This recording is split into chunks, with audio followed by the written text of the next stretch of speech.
They say you can't make this stuff up like Kevin Samuels say. You can't make this stuff up, man. I just come over and build. We're gonna sit up here and build with my brothers in faith.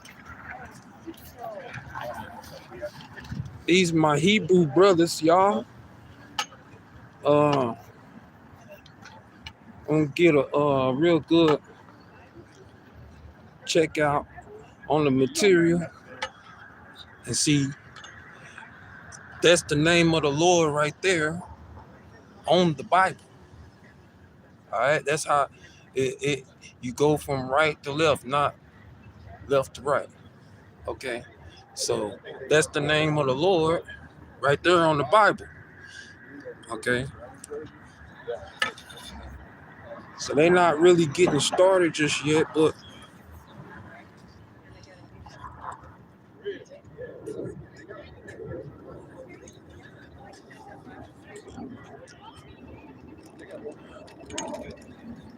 my brothers is gonna speak.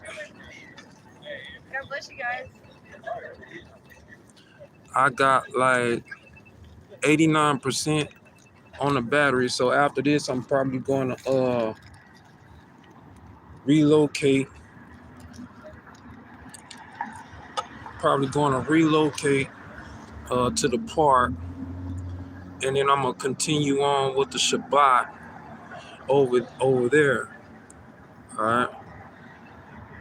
Let me try to zoom out. All right, now you probably say why is it not you probably thinking like, why is it not in a temple? Why is it not in a church? And because like when you this is the count. You see what I'm saying? What they're doing right now, that is called count. All right. So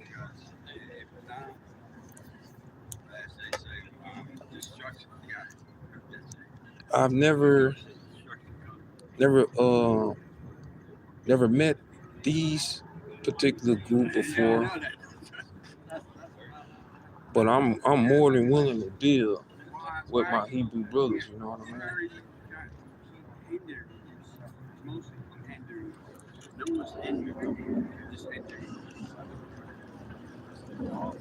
All praise to the Most High.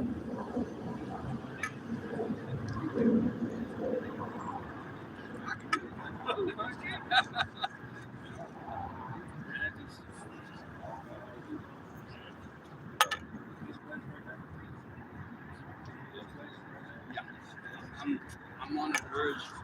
I'm on the verge of leaving Texas.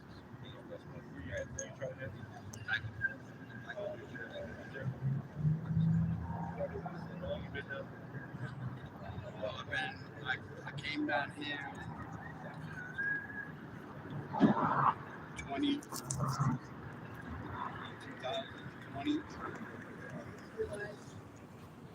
and I spent. All right, y'all. So, hey, Grandma, what's going on?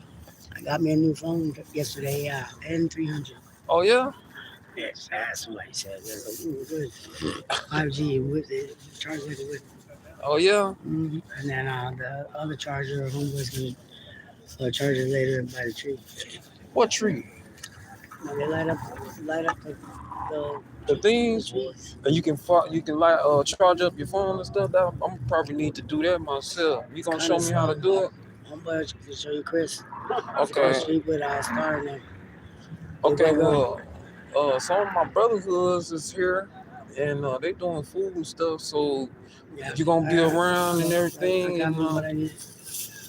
after they get everything done, show me how to do that, cause I don't want to have to walk all the way to the park and try to do that. Light connects as the lights turn on. Okay. Look for the extenders. All right. Yeah, cause I'm gonna need to charge up.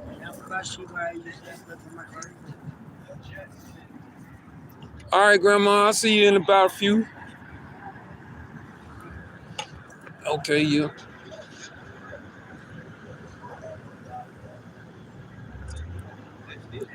Yeah.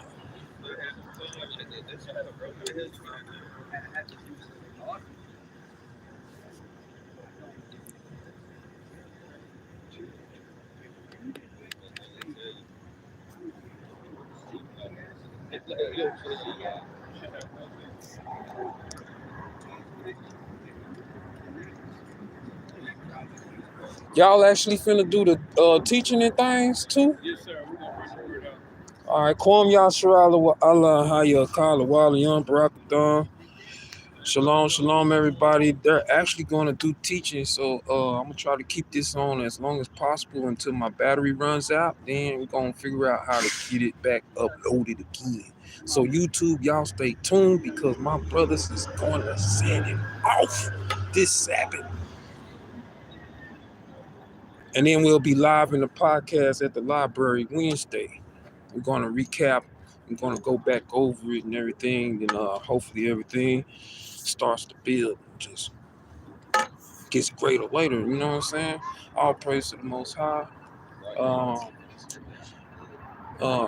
y'all go and read the book of Acts, chapter 13, but try to read the whole book of Acts. You're going to actually understand that Paul was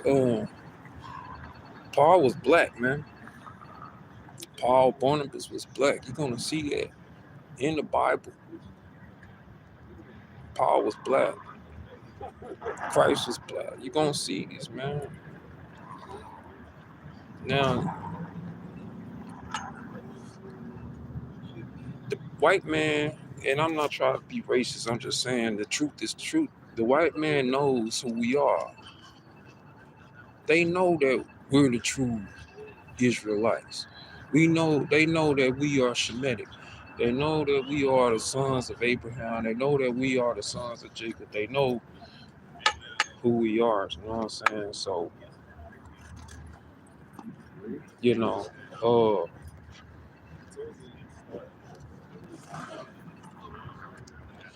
at first I thought they were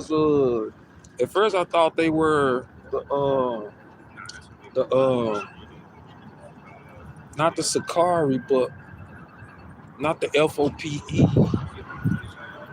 I thought they might have been GOCC, you know, at first. But I thought they might, but they're not GOCC. Now I'm like, okay, y'all ISUPK? It's like, no. So, I don't think I ever heard of y'all. So we gonna get all that information and everything. That, as a matter of fact, y'all got a flyer? Yeah, we do. So what you know? I heard you say Kwam Yashara. Shoot, Hebrew. I mean, I studied with ISUPK, GOCC. I was well, that devil is a lie, ain't he? You seen that, right? Yeah, that always happens, man. That happens to me all the time. Right. That's just the devil. Come straight out and then to the left. It's like catty corner for you. I see the devil. Yeah. Yeah. Look to y'all check this out. Look to your left right now. I got this flyer for y'all. Yeah, it's going on, brother. All right, King. We right over here on this street line right here. So you might have to go down this street, make a U-turn. So make a right there, go down, bust a U, and then you come back up this street right here and then make a right.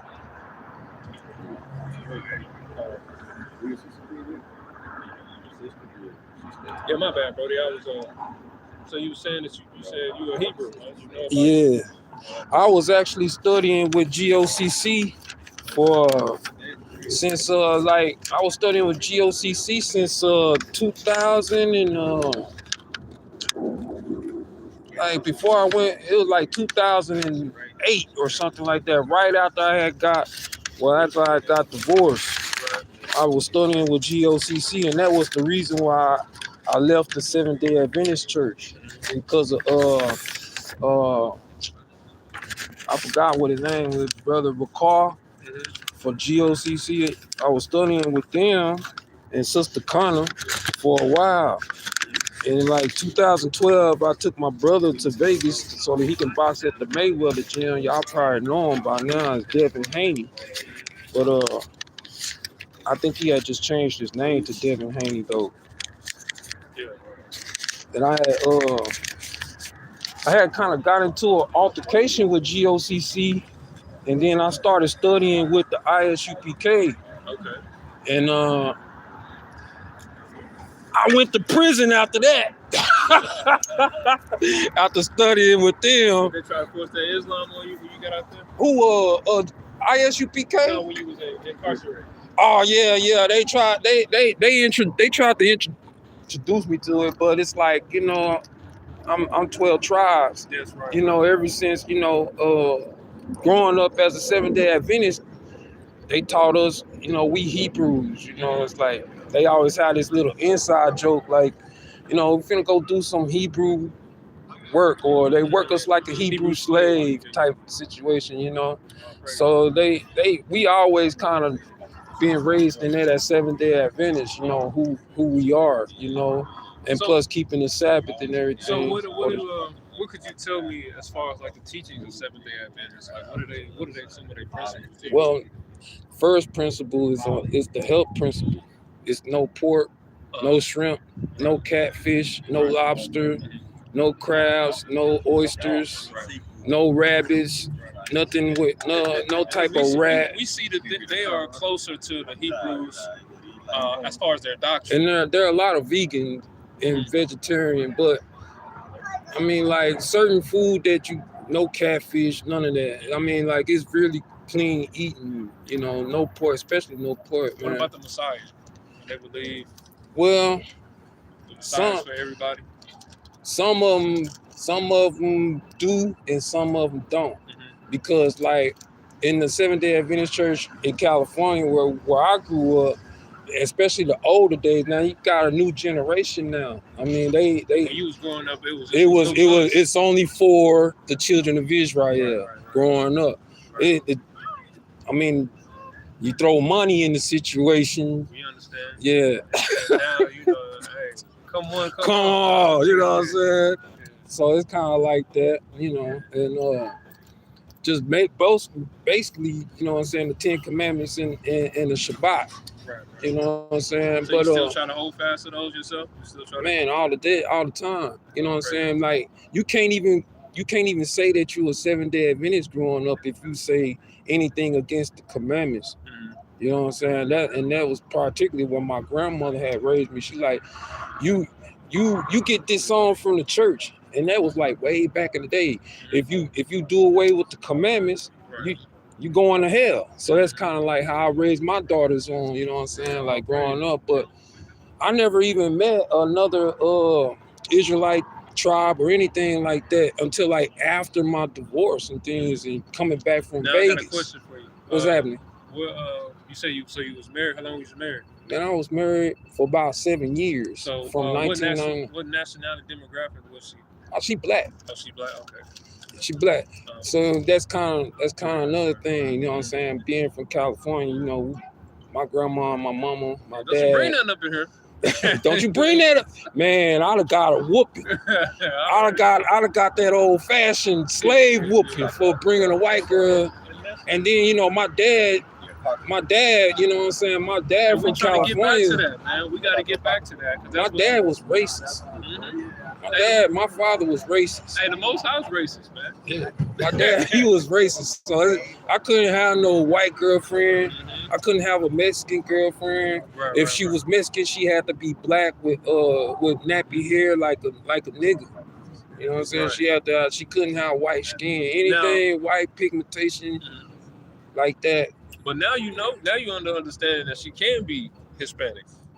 I mean, like, way my dad was prescribing like Hispanic but black. Right. Well, black with coarse hair. They are you know Negro what I'm descent too. Yeah, like a true black Latino. Now you have some that are we consider them Spaniards. Yeah. So they speak Spanish, but they really are Caucasians. Yeah. By blood. The kind of like the Jacob and Esau version. Yeah. In every race. I've been kind of like hearing that a little bit, and kind of like my ex-fiance Natalie, we was conversing about that. She like, I think there's a Jacob and Esau every 12 tribes. She was like she think there's a Jacob and Esau for every nation. That's 12 tribes. Like for Judah, there's Jacob and Esau. There's an Esau for Judah, for Benjamin, for Levi, for Ephraim and Manasseh. Like there's some type of a white, cause like scientifically speaking, two blacks can give birth to a white Caucasian baby, right. But two white people can't give birth to a black baby, That's man. right. You know what I'm saying? That's recessive. Right. Recessive genes. Eventually over time, you can get that out of a melanated, but you cannot get melanin out of a white baby, right, at all, period. Right. So yeah, man, you got. Oh, y'all got the apocrypha? Yeah, Ken. We actually got that inside of the. Y'all do the book of Enoch? No, we don't subscribe to the book of Enoch. Okay. You know, we understand that that's a man-made book. Now, Enoch did exist, but that's not his book. Okay. We understand that the white man has used that to try to sneak his little freaky, nasty doctrines, you know, in their hood. You see this Bible right here, this is like a replica of the 1611. Yeah. The Old, New, and the Apocrypha is inside of this one. That's what I'm used to. One compiled book together. Right. You know, this is just pretty much this. Just the Apocrypha. I know they had, I know they took a lot of the books out of the Bible and everything, stuck them in the Vatican and all this, that, and other. They got a lot to answer for, man. Right, they do, man. We got to get back to the commandments and just make sure that we endure to the end.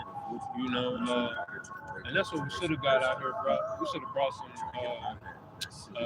fringes too, man. It's easy for brothers that's sincere for times like this, because you know that's some commandments too that you can start by wearing your fringes. I mean, I know you said you studied the ISUPK big with the fringes. Yeah. They got them on their pants. Yeah. Right, they got them on their pants. They got them. I know GOCC. They might not hold fast to sometimes they trying to bring in the other nations now. They trying. Oh yeah, GOCC. They got a white man up there now that's actually teaching, like he's actually Caucasian, like. Yeah. But then ISUPK, there's this one guy. He might be suspect. You think? He kind of suspect, man. There's this one guy that just. There's just this one guy, you know. Everybody like we gotta judge righteous judgment. He say he got a black mama. He say he got a black daddy and a white mom, and they verified for him and everything. Well, I mean, but like he say his sisters and his other siblings is darker than him or whatever. But I mean, like, yeah. But when I look at him, I see a white man. Like he really looks really white. I'm like, I got a question. I didn't get your name, King. Josiah. Josiah. That's a mighty name, man. We Josiah. met two brothers up here so far, biblical names, Brother Paul and Josiah. Oh, okay. But you know, how long have you been? Are you displaced currently right now? Oh yeah, man. I've been out here on the streets really technically since the 5th grade. You know what I'm saying? And that happened because somebody actually tried to kill my whole family. You know, they tried to blow up the house and stuff like that. And we went under what was called witness protection, but that really didn't do anything because we was from shelter to shelter, and, you know, from pillar to post, moving here, moving there. So, I mean, like, just this streets right here is what I know, man. You know what I'm saying? This in California, and in between Texas and California, you know what I'm saying? All I saw was nothing but poverty. But I see that poverty is 98% black people, though. You know what I'm saying? It's like it's not just a conspiracy. You know what I'm saying? It's not a conspiracy to me, man. It's a supremacy type situation that's going on in America, because it's like they got the better jobs. We don't get better jobs. I remember back in the day when the black man couldn't get a job. You know, and then they put it on education, but then they wouldn't let the black man get education so that they could get the better jobs. Then they ended up at like your car washes and things like that, and washing dishes in the back of the club and stuff like that, or singing and dancing was the only way out.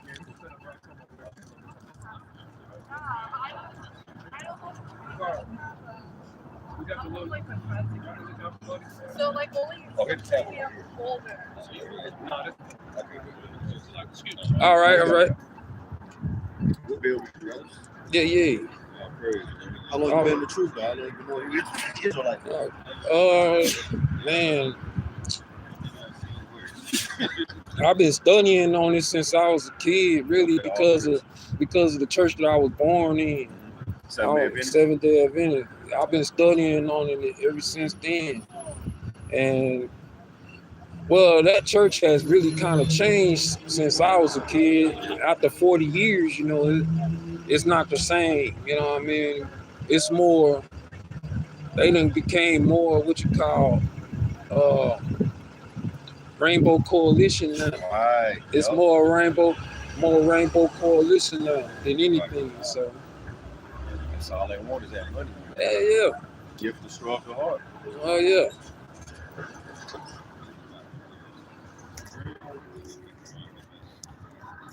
All praise. You said you was with some different camps and different bodies for a minute. Yeah, I was with the GOCC for a while. GOCC done gone off. Yeah. Trying to save white man. Then I after GOCC around like 2012, I started studying with the ISUPK. And when after studying with them from 2012 all the way up to I went to prison around by like I've been in prison for so many times. I just went to prison. I ended up going to prison. There really was no ISUPK after that. It was just really me. So I just, after getting out and everything, being in there for so long, I knew it was the Most High that got me out of there. You know, they were gonna have me in there for 15 years with an L for a murder that I didn't even do, and they were trying to put me on death row. And I was like, well, Lord, you know I didn't do anything, so I put it in God's hands. You know what I'm saying? As you can see, I'm out. You know what I'm saying? They dropped the charges, realized that everything was false accusations, and had to let me go. And after that, I just started baptizing people into the faith. You know, men and women and children and things like that, just started baptizing people into the faith, understanding the knowledge that they are Hebrews, and just really encourage them to find, you know, a Israelite group to study with or whatever. You know what I'm saying? Because it's kind of hard for me to be out here like that. You know, homeless and whatnot. Excuse my language, you know what I'm saying? So like, it's kind of hard for me to teach and baptize and still be out here on these streets like that, and with no house or nothing like that, and still try to lead people who are also homeless and shit like that. You know what I'm saying? Where do I put them? Right. You know what I'm saying? Where do I take them? I'm on these streets. They on these streets. We're kind of like those. It's almost like how we came out of Egypt and still wandering around in a circle. You know what I'm saying? In the wilderness. Everybody's still in the wilderness. You know what I'm saying? I think that's what we primarily are going through. It's just that wilderness effect, man. That's how I feel. Just to be honest. That's what the Most High wants us, man. That's what Christ told us in John. What's that, John? John 14:23. Yeah. So, like, we're supposed to be out here on these corners, man. We're supposed to be out here trying to prophesy to our people. Even though they're in the downside of the state. Revelations 2:9 tells us, hey, I know thy works and thy tribulations, thou art rich. Yeah. You know what I'm saying? And our poverties. You know, our poverty. Like, look at us right now. Like you see a sprinkle of white folk out here, but it's mostly our people. It's mostly Jake out here. You know, we all rich. Like we got something better to look forward to. You know what I'm saying? Like just like he said, the fowls worry about where they gonna get their food from, where they gonna get their shelter from. You out here surviving. How long you been out here? If you don't mind me asking. Man, I've been out here since the 5th grade. That was the first time being homeless.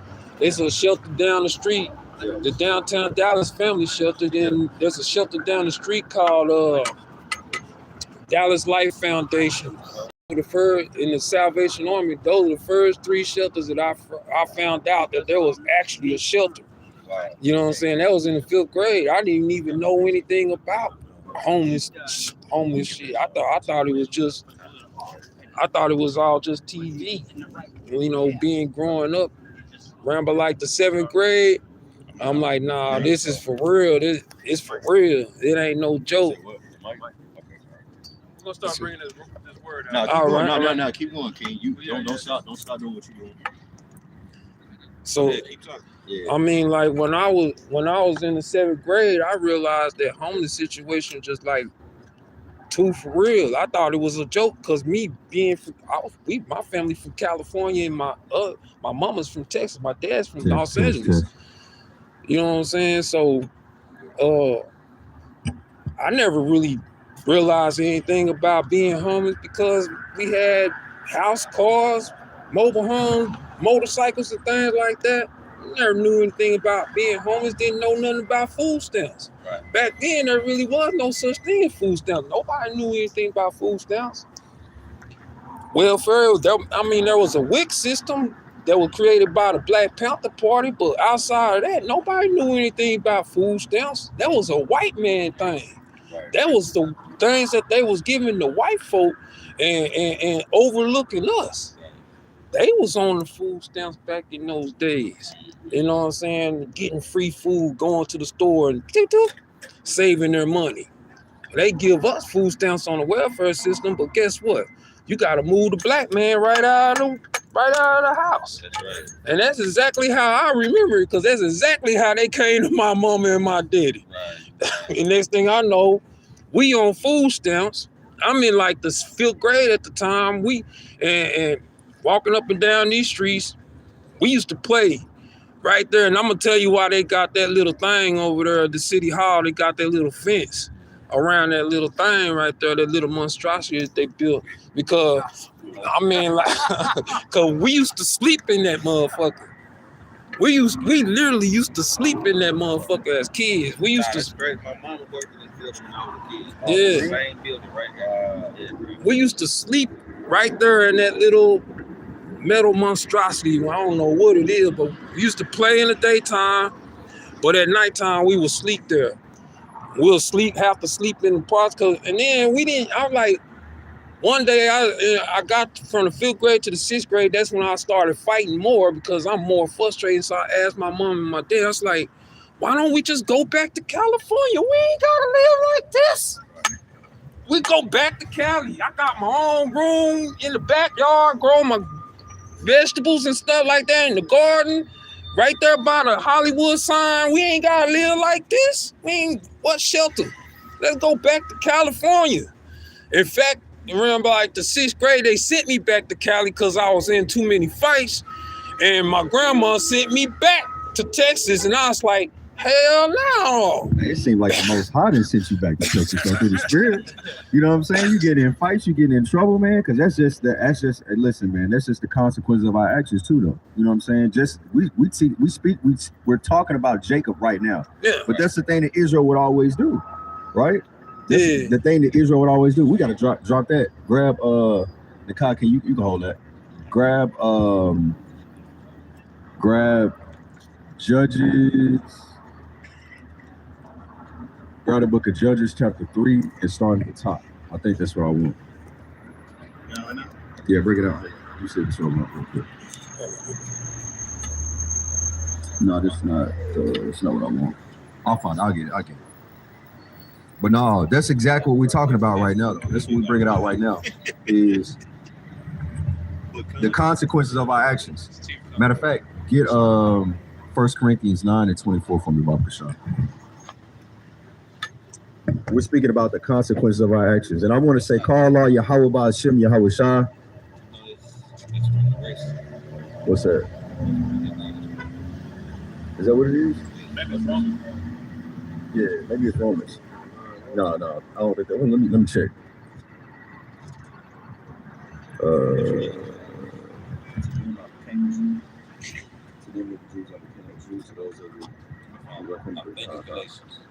Okay, but I want to say, call Allah Yahweh Ba'Hashem Yahweh Shah. And shalom to the 12 tribes scattered abroad. This is saints upholding the commandments with the anointed house of saints, having a unity. What is that? Galatians what? 1 Corinthians 9 and 20? That's what it is. All right, 1 Corinthians 9 and 20. All right, Connor. Start at verse 19. 1 Corinthians chapter 9, verse 19. For though I be free from all men, yet I have made myself servant to all. Read that thing loud. For though I be free from all men, yet I have made myself servant unto all, that I might gain the more. And unto the Jews I became a Jew as a Jew, that I might gain the Jews to them that are under the law, as under the law, that I might gain them that are under the law. To them that are without the law, as without the law, being not without law to God, but under the law to Christ, that I might gain them that are without law. Right. Now, again, Paul is talking right here. Paul is basically explaining. He's being translucent, right? He's blending in with the crowd. Like where if I'm going to the club, I got to be in the club attire. Don't mean I got to be a heathen, though. I don't mean I got to be wilding out, but I'm going to dress like I'm in the club, right? If I'm going to a corporate event, I'm going to dress in corporate attire and be more, more professional, right? Right. And use less, what is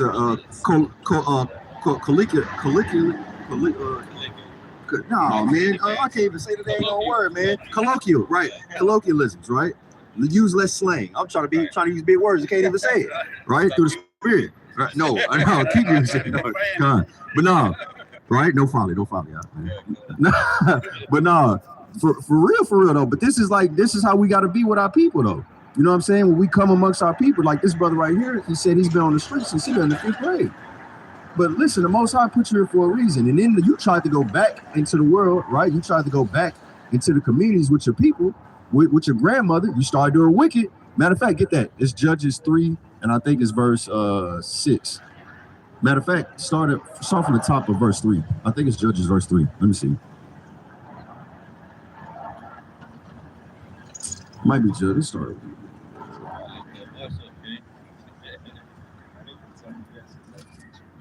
Where is that at, man? I'm gonna find it. It's gonna hurt me if I don't find it.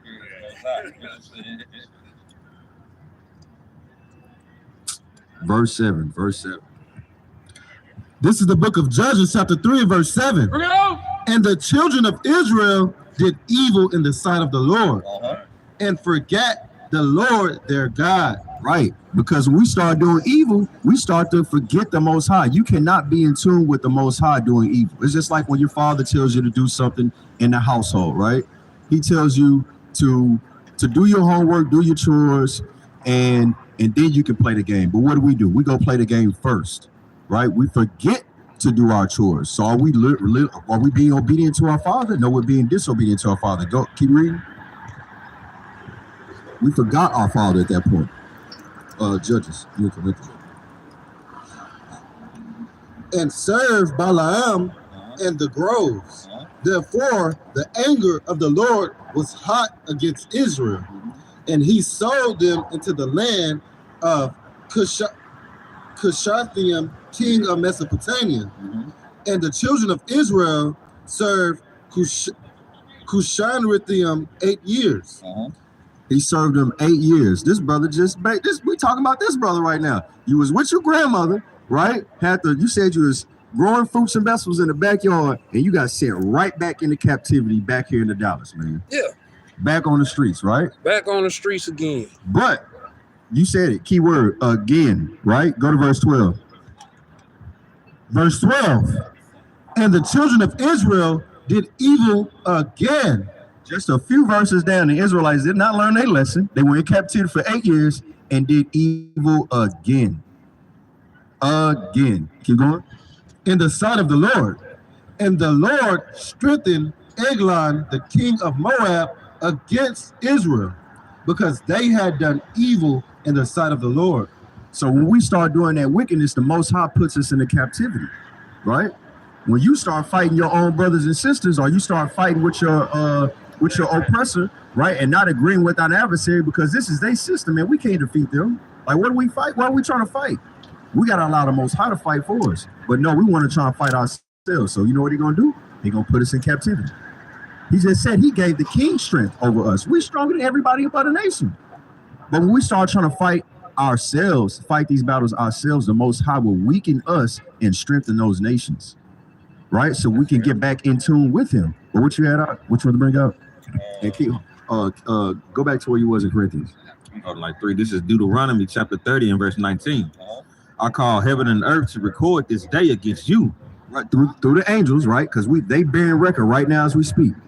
That I have set before you life and death, blessings and cursings. Therefore choose life. This is not a multiple question. This is literally true or false, right? Right or wrong. You got 2 options. You literally have 2 choices at this point. Choose life, that both thou and thy seed may live, that thou mayest love the Lord thy God, and that thou mayest obey his voice, and that thou mayest cleave unto him, for he is thy life, and the length of days, and that thou mayest dwell in the land where the Lord sweareth unto thy fathers, to Abraham, to Isaac, and to Jacob. Right, with the land where your parents sent you to, which is your grandmother's house, right? This is symbolic of the scriptures that we're reading right now. Like the circumstance that we're in right now is because of our own decision making. We had a choice, right or wrong, and we always choose wrong instead of choosing right. And we're not going to learn our lesson until we start choosing right. The Most High is not going to send his son to redeem us, to save us out of our captivity until we learn our lesson. Right. What other precept did you have? As a matter of fact, I want to get what you about to read right now? Sirach 19:19. Con, the book of Sirach, chapter 19, verse 19. The knowledge and the commandments of the Lord is the doctrine of life. And they that do things that please him shall receive the fruits of the tree of immortality. Con, because of the fact that if we are going to keep the commandments, if we're going to listen or be obedient to our parents, our father, our heavenly father, not just our earthly parents, right? Our father, then we start to get that inheritance. Then we start getting those blessings. Then we start getting rewards, right? Just like damn Christmas, these damn folly days. They say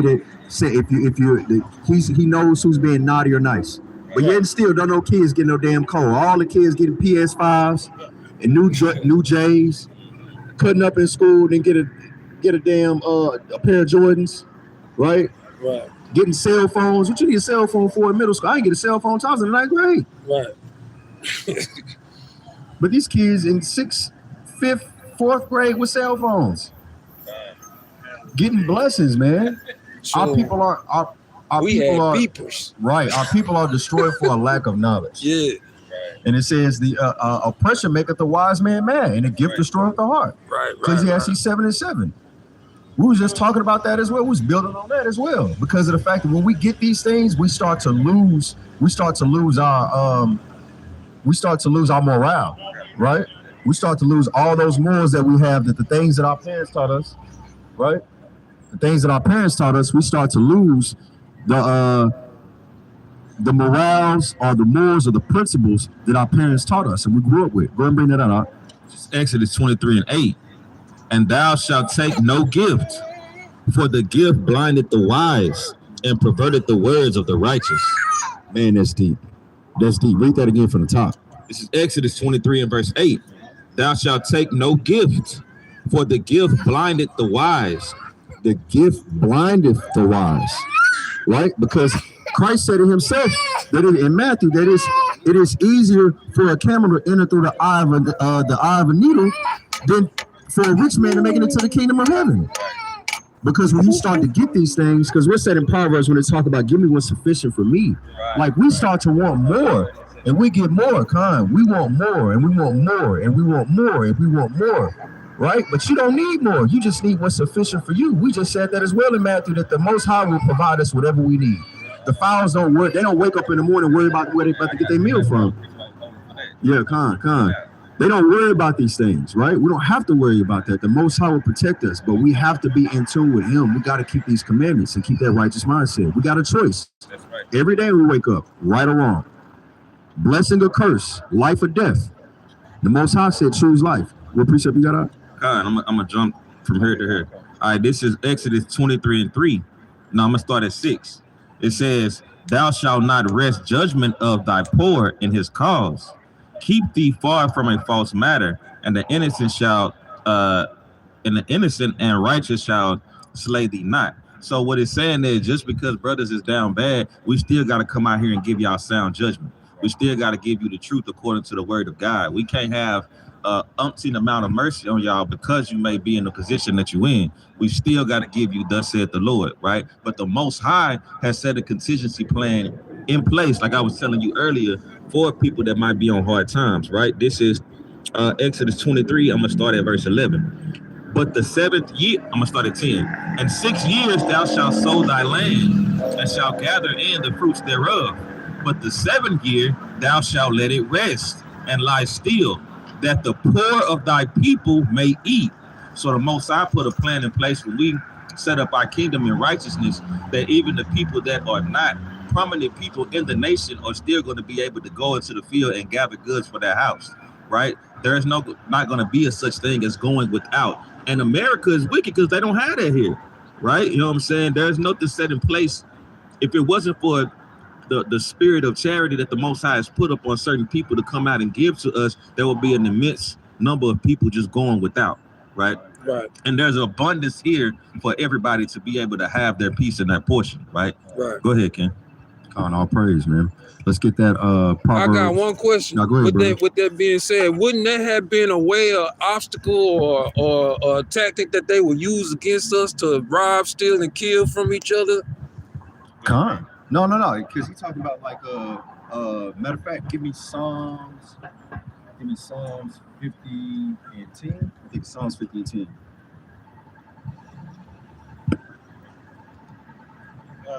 Because ask the question again. Well, he was saying about how the Most High had it where to set up for the poor of thy people to be able to come and eat. And he was saying that if it wasn't for the spirit of the Most High with charity upon some people, we wouldn't even have that. But on these streets, it's like it's a dog eat dog and rob, steal, kill, and get it the best way that you can. In some places, it's like get it how you live. So they'll probably just force us to just rob, steal, and kill from each other just for food. But that's inflicted on us by the Most High too, for being disobedient. That's a part of the curses that's on us. Right. No. That's what I was about to bring out right now. Matter of fact, that's in Deuteronomy 28. This is Psalms 55 and 20 right here. That's what I want. Psalms 55 and 20. Read that thing loud. He hath put forth his hand against such as be at peace with him. He hath broken his covenant. Read that again loud. Yell at that. He had put forth his hand against such as be at peace with him. He had broken his covenant. He has broken his covenant. So like you're saying, right? We can be at peace with our oppressor, right? That's right. Test. We can be at peace with our oppressor. What's the scripture where it talks about what Paul says that be at peace with all men, right? We're supposed to be at peace with them, so we can make peace with them. We can make treaties with them, but we can't make treaties with what's that? Ecclesiastes, Sirach, never trust thine enemy, right? Just as iron rusteth, so does his wickedness. Look at this. Read that again. Read that loud. He hath put forth his hand against such as be at peace with him. He has broken his covenant. He has broken his covenant. That just sounds like what our colonizers did to the Native Americans. That's right. Right? They had all these peace treaties. Such that be at peace with them, they have broken every covenant. Keep going. The words of his mouth were smoother than butter, but was war in his heart. Yep.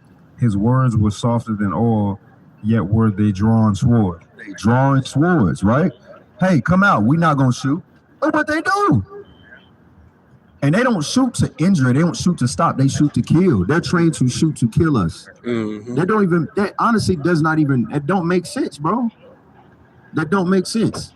Like they'll say, hey, you know, we want to set up these different congregations. As a matter of fact, this is infiltration right here, putting the damn Christian church in the middle of the hood. That's right. Next to a liquor store. That's right. Right? 2 stumbling blocks, 2 stairs. Exactly. It's a trap. It ain't, and liquor stores got an ATM, and the church ain't nothing but a large ATM. Church got 18. They do, right? Con. Dang. Especially these mega churches. We was These just people talking say- about that before we even came out the library. Con, these y'all. people saying that they are at peace with us, but they breaking every single covenant that they made with us. Every treaty that they had with us, they break it. And then when they say, hey, yeah, Con, when they say they not gonna shoot at us, hey, listen, come outside, we'll take you in, we'll talk this out. First thing they do is they drawing their swords and firing at us. We can't trust our enemies. Let's keep going. Sirach 12:10. Never trust thine enemy, for like as iron rusted, so is his wickedness. Though he humble himself and go crouching, yet take good heed and beware of him. And thou shalt be unto him as if thou hast wiped a looking glass, and thou shalt know that the rust hath not been altogether wiped away. Listen, man, because I don't care what you do to iron, it's going to, because it's moisture in the air. As soon as that thing comes outside, as soon as that thing comes out your hole, it's going to rust because there's moisture in the air. So it's going to rust. The Most High is telling you that your oppressor is going to be wicked. Don't trust him. I done had so many encounters where I predominantly went to a predominantly mixed school. I would say predominantly black, but it was a mixed school. Then I graduated my junior senior year from an all-white school. And all of the white folk that I was around all went back. Mm. They all went back. They was cool. Mm. They was straight for a minute. Mm. But the longer that I knew them, that wickedness just came out. It just show. It's because it's going to show. The most is this Bible a lie? Is the most? Are we calling the Most High a liar? It's the He's truth. going to make it right. He's going to make it. It's going to be fulfilled. Just so you can know that the Most High is telling the truth. That's right. That's right. What you holding up? No, we dropped that. You dropped that. No. Set him not by thee, lest when he have overthrown thee, he stand up in thy place. Neither let him sit at thy right hand, lest he seek to take thy seat. And thou at the last remember my words and be pricked therewith. Jump to verse 16. An enemy speaketh sweetly with his lips, but in his heart he imagineth how to throw thee into a pit. That's exactly what they doing, man. They see everything that we had. Matter of fact, when you think about Rosewood, when you think about Cynical Village, when you think about Black Wall Street, Tulsa, Oklahoma, right, Durham, North Carolina, they were always coming to our communities. Mm. I went to the Black Museum in Memphis, man, and they was talking about how they had their own hospitals, how they had their own barbershops, they had their own taxi services, they had their own schools, they had their own pharmacies, they had their own colonies, man. They was running and functioning on their own. They did not need to go to the oppressor for anything, but the oppressor came to them. Right. And then you know what they do? They come in crouching like a lion, right? Just real slow, right? Real docile, right? Like the subtle, like the serpent. Right. Let's keep going. He will weep with his eyes, but if he find opportunity, he would not be satisfied with blood. I'm gonna jump to verse 13 because you said something about the serpent. Who will pity a charmer that is bitten with a serpent, or any such as come nigh unto a wild beast? So one that goeth to a sinner and is defiled with him in his sins, who will pity? Because of the fact that you going to, we telling you now, don't. The Most High said, trust not thy oppressor, trust not your enemy, right? Because as iron rusteth, so does it's going to happen. So if you go over there like these people be trying to get pet snakes and pet, like you want to get all these venomous animals and stuff like that. And when you think, listen, what you think gonna happen? You're gonna get ate up. Exactly. And we gonna pity you not, right? If the Most High said he gonna laugh at your calamity, what you think gonna happen? If you go to your oppressor, you start to trust them, right? They're gonna infiltrate us one way or the other. They're gonna find a way to come in there, but we just gotta be wise as a serpent and harmless as a dove. And be at peace with all our men, but don't allow them to congregate with us. Don't give them our secrets, right? Proverbs 31, King Solomon, mother gave him wise wisdom in there. Don't give them the power to destroy king. Don't give a, again, she was talking about women, right? But this ain't just women. Right. So your oppressor, it's your brother. You don't give them the strength to destroy kings. You have to be wise with what you have. Like if I have my treasure, bro, I'm not about to just sit out here. Brothers got money all on their sleeves, right? Bando, the rolls holding out the pocket, busting out the pocket. Yeah, you know what I'm saying? Got the skinny jeans on, can barely have a hold of money. You know what I'm saying? Like you don't just show what you have. Yeah. That's unwise. So why you gonna get mad when you get robbed? Right. How you gonna try and call these brothers your ops? They really ain't even ops. They just serpents. They just lions. They see what you got and they want it. That's right. What you holding? Sirach 6:13. Khan, you bring it up. Khan, separate thyself from thine enemies and take heed of thy friends. That's all I said. Read that again. Separate thyself from thine enemies and take heed of thy friends. Khan, take heed of thy friends, man, because you got to say, hey, listen, and the scriptures say you got a friend that be closer to you than a brother. Right. I believe that's in Proverbs. Yes, Proverbs.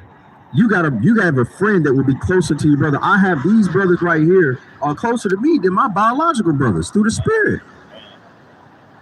And it's not no knock on my brothers. I love my brothers, but hey, listen, I'm not going to follow the multitude that does evil. I want to be amongst righteous men. I'm going to gather with godly men, as the scriptures say. Right. Bring it out. Matthew 12:46. While he yet talked to people, behold, his mother and his brethren stood without, desiring to speak with him. Then one said unto him, behold, thy mother and thy brethren stand without, desiring to speak with thee. But he answered and said unto him that told him, who is my mother and who are my brethren? Right, and he's quiet, man. Christ is the master teacher. That's right. And he uses God when he speaks sometimes, right? Not trying to trick you, but just trying to throw like, hey, Louis, who are you talking about? Like he's not saying that he don't care about his mother and father, right? His earthly mother and father. He's just saying that they're right. This is minute.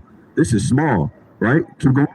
And he stretched forth his hand toward his disciples. And he stretched forth his hand toward his disciples and said, behold, my mother and my brethren. For whosoever shall do the will of my Father which is in heaven, the same is my brother and sister and mother. Right, because Christ told you himself, he didn't come to send peace on earth. He came to say, bring a sword. He came to set us at variance against our mother and our fathers and our brothers and our sisters. Right? If you are with me, you are my brother. If you are with me, you are my sister. Right? If you are with me, you are my mother and my father. Right? Because spiritually, we call people our spiritual mother and our spiritual father. Right? This is what Christ was talking about. He was really quoting the law. Right? This is Deuteronomy 13:6. If thy brother, the son of thy mother, or thy son, or thy daughter, or the wife of thy bosom, or thy friend, which is as thine own soul, entice thee secretly, saying, let us go and serve other gods, which thou hast not known, thou nor thy fathers, namely of the gods of the people which are round about you, your oppressors, your enemies, nigh unto thee, or far off from thee, from the one end of the earth even unto the other end of the earth, thou shalt not consent unto him, nor hearken unto him, nor shall thine eye pity him. Neither shalt thou spare neither shalt thou spare, neither shalt thou conceal him, but thou shalt surely kill him. Put him to death. Right? Show him no mercy. We literally right here, we right behind what is that, about 30-foot Christmas tree over there? Right. We right here bringing down these strongholds, these idols right now. We tearing these things down right now. Right? And our people love to serve these things and put gifts underneath these things. We brought that out last week.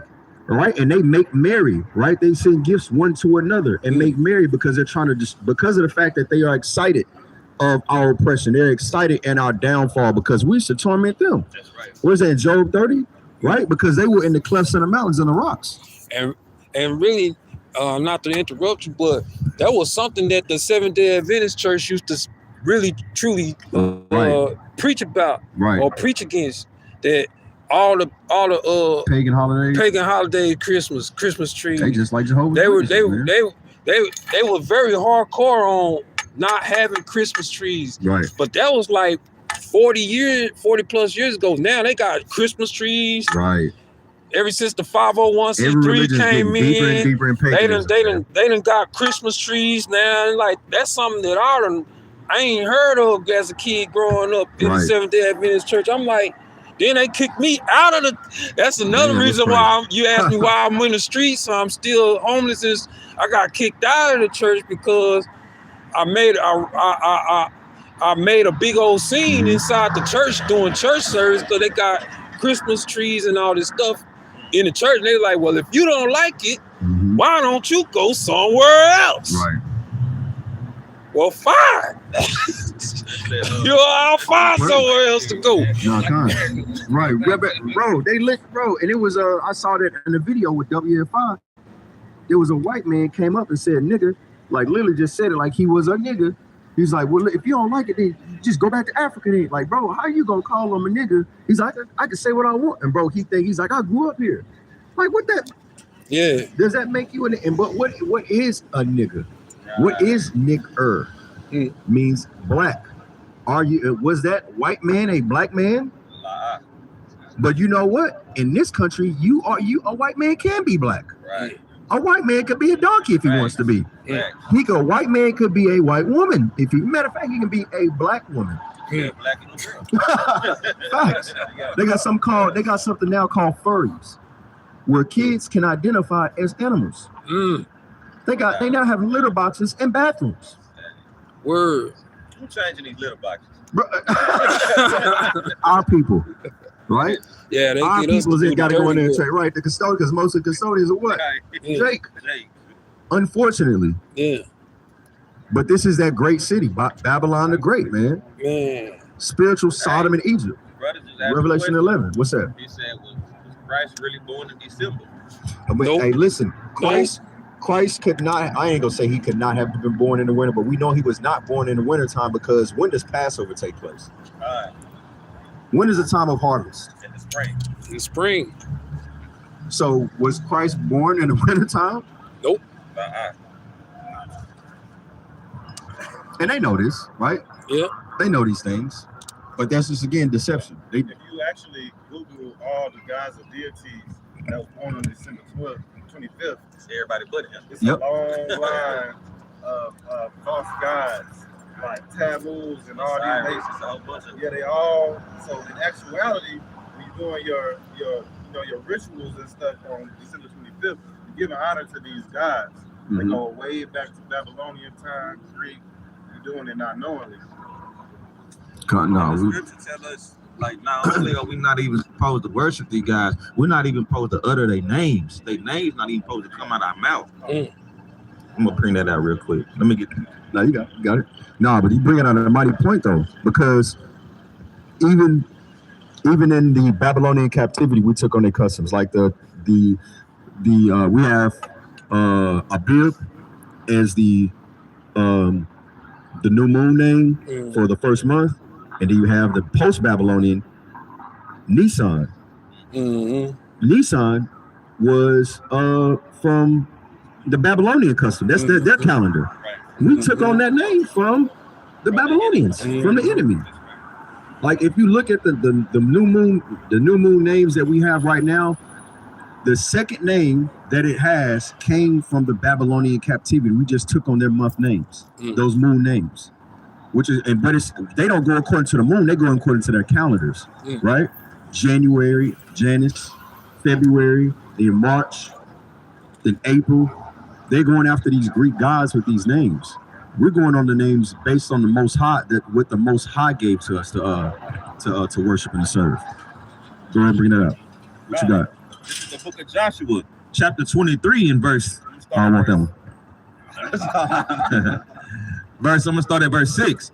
Be ye therefore very courageous to keep and to do all that is written in the book of the law of Moses, that ye turn not aside therefrom to the right hand or the left, that you come not among these nations, these that remain among you, neither make you mention of the name of their gods, nor cause to swear by them, neither serve them, nor bow yourselves unto them, but cleave unto Yahweh your power, as you have done unto this day. Right? But what do? We take on the customs, right? We serve their gods. We even name our kids after their gods. Right. Which is correct. We are literally sacrificing our children. Matter of fact, give me that Matthew 10 and 37, Baba Dashar. We are literally sacrificing our children unto Molech and don't even know it. Pushing them through the fire, right? We can find that in Deuteronomy 28:2 in the curses, right? Where some women even have kids just for a come up. That's that gift destroying the heart. Oppression maketh the wise man mad, right? Because the oppression that our people go through, hey, listen, man, I'm upset, I'm angry, I need this come up. I'm gonna start an OnlyFans, I'm gonna get with a basketball player, I'm gonna have a baby with him, Nick Cannon. You know what I'm saying?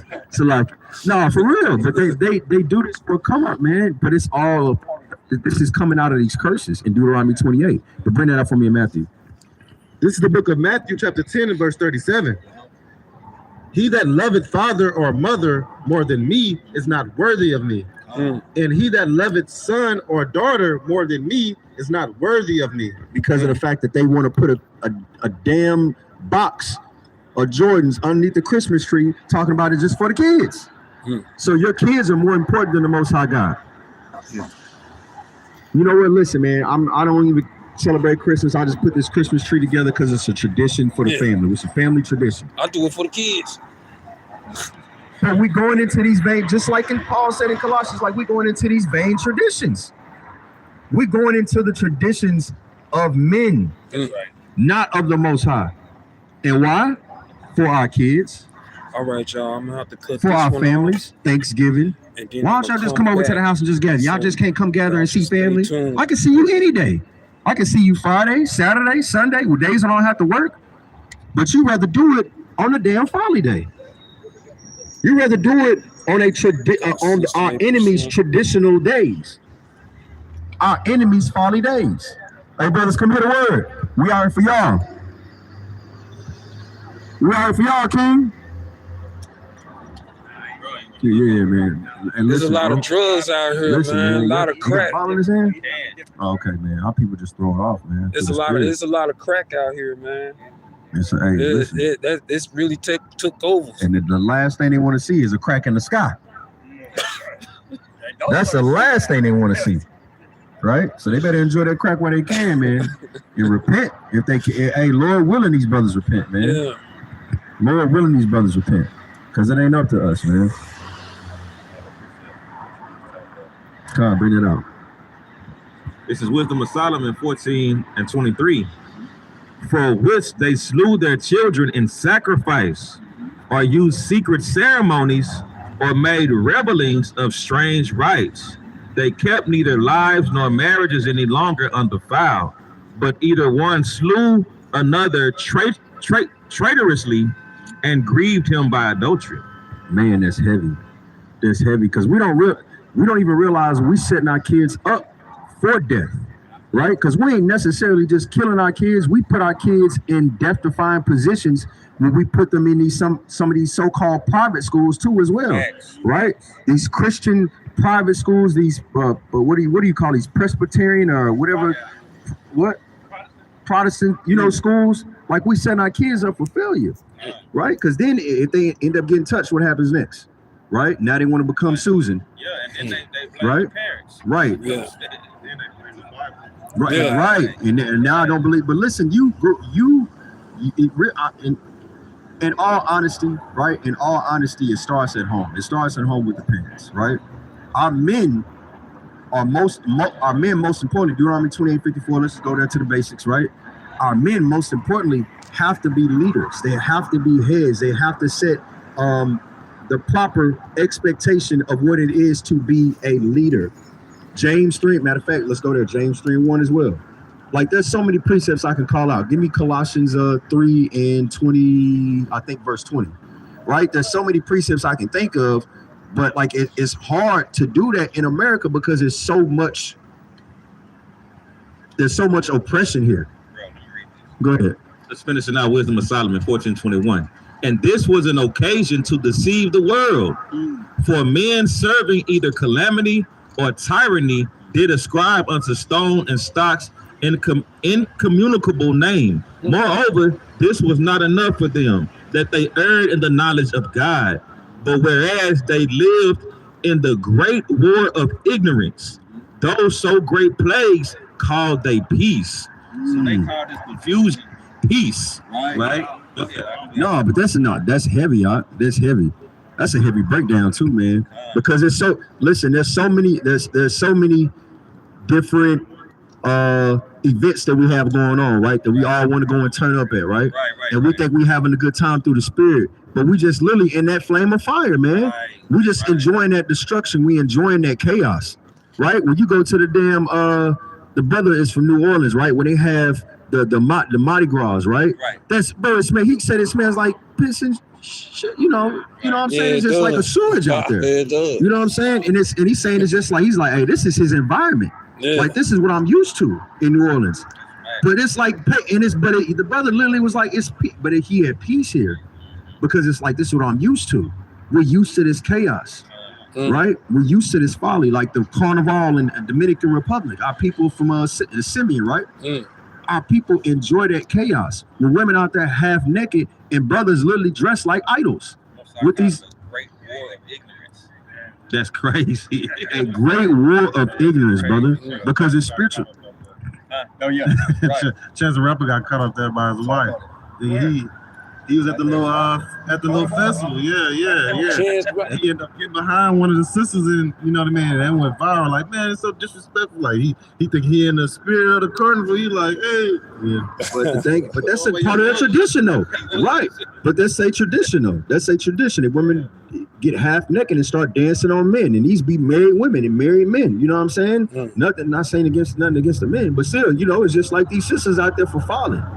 Because it's just it's a part of their traditions, right? Their customs. Appreciation. That's what he thinking. He showing, respect to their culture, by embracing the women that's out there. Like, and our people are so ignorant. They indulge in a lot of folly without doing the research of what it stems from. You know what I'm saying? So you at the end of the day, you end up by default worshiping, serving other gods, right? And you don't even know what you really indulging yourself into, and then you line your kids up to do the same thing, right? My bad. Hey, the scripture says, "Study to show yourself approved," man. You gotta go into all manners. Right. Like this. What verse is that? Ignorant of most small things. Yeah, it says you can judge all matters. That's right. Small, so you gotta go into these things. Colossians 2:16. That's right. That's 2:26. Matter of fact, I had their brother holding Colossians. I thought so. No, that ain't what I wanted. Give me Proverbs 15:26. Proverbs 15:26. Who's holding something? Just to be cool that you want. No, I won't that anymore. This is the book of Proverbs, chapter 15 and verse 26. The thoughts of the wicked are an abomination to the Lord. The Most High is telling you that even your thoughts are sin, man. Even your thoughts are sin. Give me Proverbs 16:9. But the words of the pure are pleasant words. But the words of the pure are pleasant words, man. Because what does the scripture say, man? When our people are in rulership, the people are going to rejoice, man. Because that's the righteous, man. Our people are righteous, man. Our people are not wicked, right? We just destroyed for lack of knowledge, period. That's all that it is, right? Con, elder. Right? Go and bring that out. Proverbs 16:9. The book of Proverbs, chapter 16 and verse 9. A man's heart deviseth his way. So when you devising these thoughts, right? When you think that you about to get ready to act on what you truly want to do, what does the Most High say? But the Lord directed his steps. Brother, you have no free will. You have no free will, and whatever you want to do, whatever you think that you want to do, the Most High has the last say. I want McDonald's. You try to walk over to McDonald's, they didn't close it down. It's shut down, right? Yeah. Oh, matter of fact, I want some fries from McDonald's. Our fry machine ain't working no more. Now you got to go somewhere. The Most High that puts you. Listen, you devise what you want to do. But the Most High may just make you trip and fall and be like, hey, hold on, that's Dairy, man. You know what? I think I want Dairy Queen now. Right? The Most High is going to make you do exactly what he wants you to do. You don't have no free will. Right? All you have is that choice, right? Right. Cursing or blessing, life or death. Bring it out. This is 2 Thessalonians chapter 2 and I start in verse 8. And then shall the wicked be revealed, whom the Lord shall consume with the spirit of his mouth, and shall destroy with the brightness of his coming. Even him whose coming is after the working of Satan, with all power and signs and lying wonders, and with all deceivableness of unrighteousness in them that perish, because they receive not the love of the truth, that they might be saved. And for this cause God shall send them strong delusions, that they should believe a lie. So like the brother was going into, you may feel like you're devising a plan to do something wicked. You know what I mean? But the whole time, the Most High could open that door and allow you and send you into a strong delusion. Since your mind is set on evil, he can allow you to do that. That's right. You looking for some crack? You look. Hey, he had a he had a dope man pull up right up on you, and you would damn near be thinking like, dang, that I was looking for some crack. Dope man pull right up on me. Must have been meant, man. God bust away. You don't even know God did make a way. He about to send you to a strong delusion. Right. For real. Hey, precept. God. This is Proverbs 5:22. His own iniquity shall take the wicked himself, and he shall be holden with the cords of his sins. He shall die without instruction, and in the greatness of his folly he shall go astray. Man, that's heavy, man. That's heavy, man. Because just like even when Haman tried to get Mordecai killed, right? When he built that what was it? The hangman and have him hung from, right? I forgot what it's called, man. Not a gun, guillotine. Yeah, basically get a description on call it, but it's basically a guillotine. Gallows. That's what it was. The gallows to have him hung from, right? Mm-hmm. He built that for Mordecai to be hung from. Right. And then what happened? Haman got hung. I'm gonna devise a thought to get you killed. But the Most High, listen, he gonna direct them steps to get you killed. Because you was over there trying to, I ain't gonna say you was trying to lay with Axirus' rib, but he was over there trying to finesse his way, like, please, come on. Like, what you doing with my listen, bro, but the Most High, listen, the Most High is a mastermind. The Most High is a mastermind, and it's all for our learning. All for our learning. The destruction of that man was all for our learning. You see what I'm saying? They bring that out. This is Isaiah 54, and I'm gonna start in verse 15. Behold, they shall surely gather together, but not by me. Whosoever shall gather together against thee shall fall for thy sake. Behold, I have created the smith that bloweth the coals in the fire, and that bringeth forth an instrument of his work, and I have created the waster to destroy. So that's that destruction. Yeah, so the Most High's put it on the spirit of these Edomites to create these nukes and these ICBM missiles. That's going to destroy who? That's going to destroy America. That's going to destroy, but I'm pretty sure other countries should be destroyed with nukes. This great city is going to get hit with the nuke. So they don't even understand. They having a nukes race. They've been having a nukes race since World War II. The Most High has put it on their spirit to create these weapons of mass destruction. Whole time they're creating their own destruction. And they think they got the scientists, nuclear, so they in there making these weapons whole time. The Most High created this weapon. He got a name for it called the waster. Right. So that's his weapon. ICBM missiles, man. I use it to create it. For your own destruction, right? He can have them malfunction. That must blow up. You're right there. Right, man. That's powerful, right? Yeah. Right, through the spirit, man. But you got to think about that as well, man. Like, when has America been bombed? Never. Yeah, they have. That was America got bombed. That was Pearl Harbor. No, America was bombed. America was bombed in Tulsa. No, in Tulsa, Oklahoma.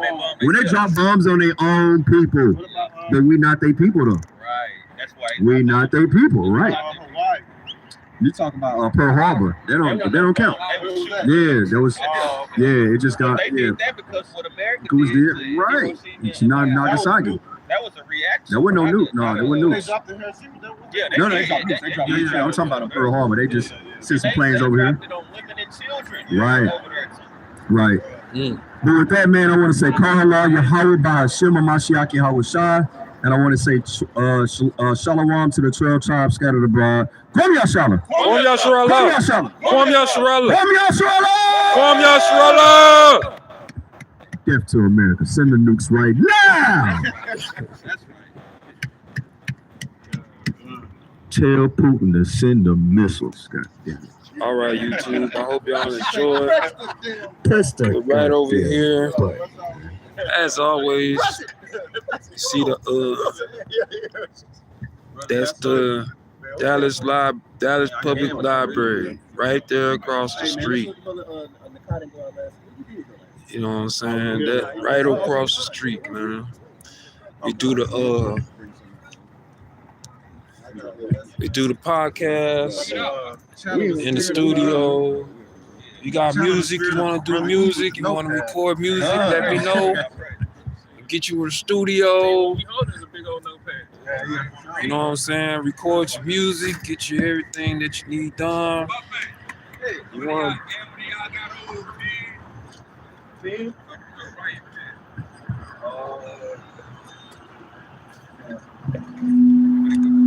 want to do some music, let me know. Let me know, you know, you want to do music. We're going to get you into the studio. All right. Ladies, you want to be a model, you want to be an actor, you know, let me know. You want to do podcasts, let me know.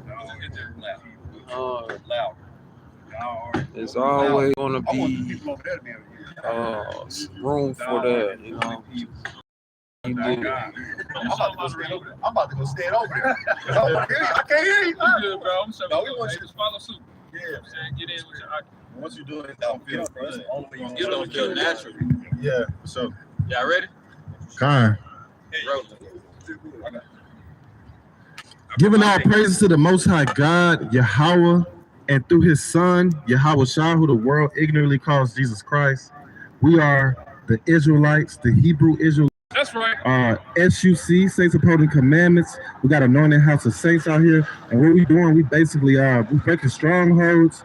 We teaching the truth straight out of the Bible.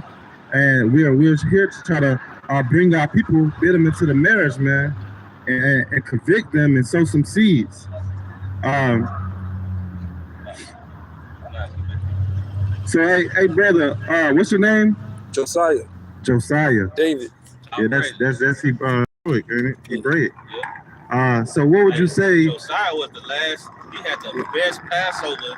Yeah. Everybody. He's a king, right? Yeah, he made before the captivity. He made the greatest Passover ever made by Israelites. I gotta look into that. So what would you say, brother Josiah? What would you say your religion is or your belief? Because I kind of see you got some understanding. What would you say? Shoot, I'm just a commandment keeper, a Sabbath keeper. I'm ex 7-day Adventist. No religion. But what would you say your belief stem from? I'm a Hebrew Israelite. Would you say that you are a Christian? You say no? Would you say you are a Christian? Nah, I'm Hebrew Israelite. But wasn't the Hebrew Israelites Christians? Nope. Okay, we about to see. That's what we're gonna talk about today. Let me get the book of Acts 11 and 25. Because you gotta think about it.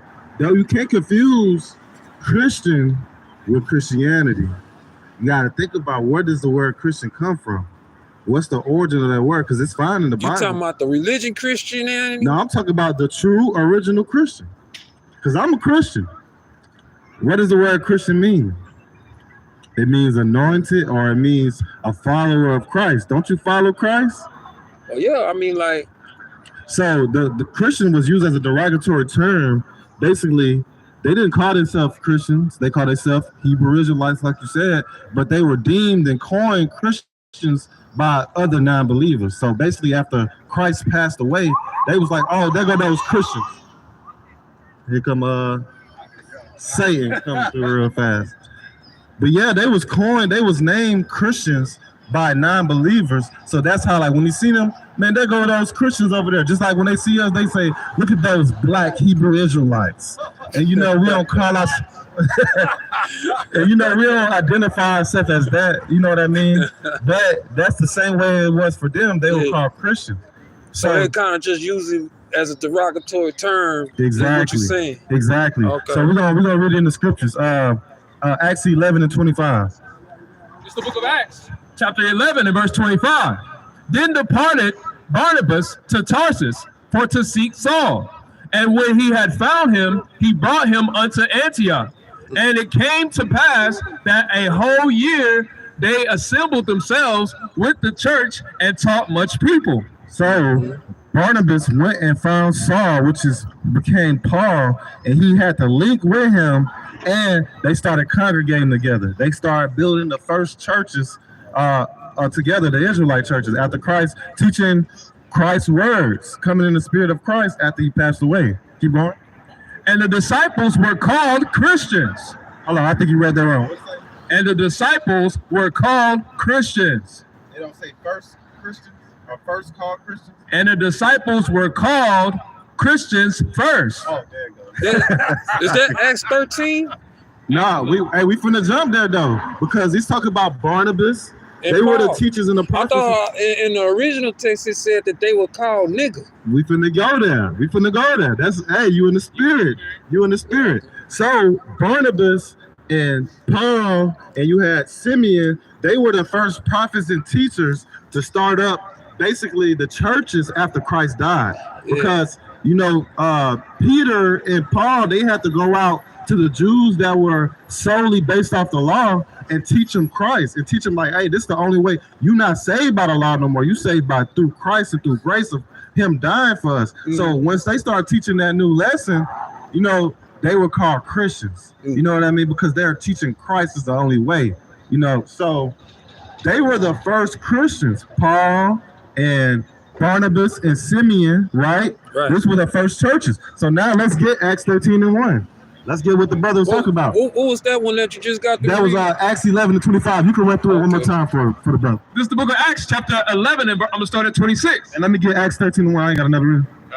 And when he had found him, he brought him unto Antioch. And it came to pass that a whole year they assembled themselves with the church and taught much people. And the disciples were called Christians first in Antioch. So this is the church that Barnabas and Paul, they came together and created a church in Antioch. So go to Acts 13 and 1. This is what you're talking about.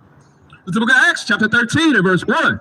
Now there were in the church that was at Antioch. It's the same church that they talk about, the first Christians. That's right. Certain prophets and teachers, as Barnabas and Simeon, that was called nigger. That was called what? Nigger. So what does that mean? Are you so-called dark skin or black? Yep. Right? That's I'm what a they would nigga. call you. And you said that you were Israelite. Wasn't they Israelites? Yep. So you a so-called nigga, right? And Yep. you were Israelite. Yeah. That makes you a Christian. Because the first original Christians was niggas, but they was Israelites. So truly, the true definition of a Christian, you cannot be a Christian unless you're a nigga.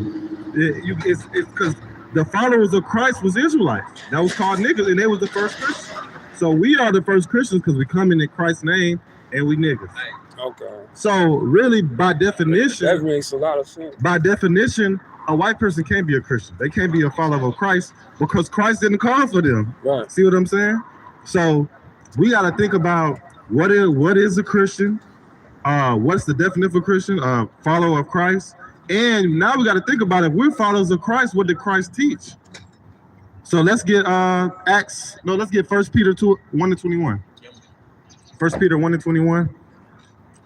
Because this is why we follow Christ. Because out of his words, this is what we're supposed to do. This is basically Christ paved the way for us. If we don't follow in his footsteps, we're not gonna make it. That's why he said, I am the way, the truth, and the light. That's right. We're mimicking him. That's why we are the true Christians. They not. They don't do nothing that Christ did. All right, bring that out. Yeah, 1 Peter 1:21.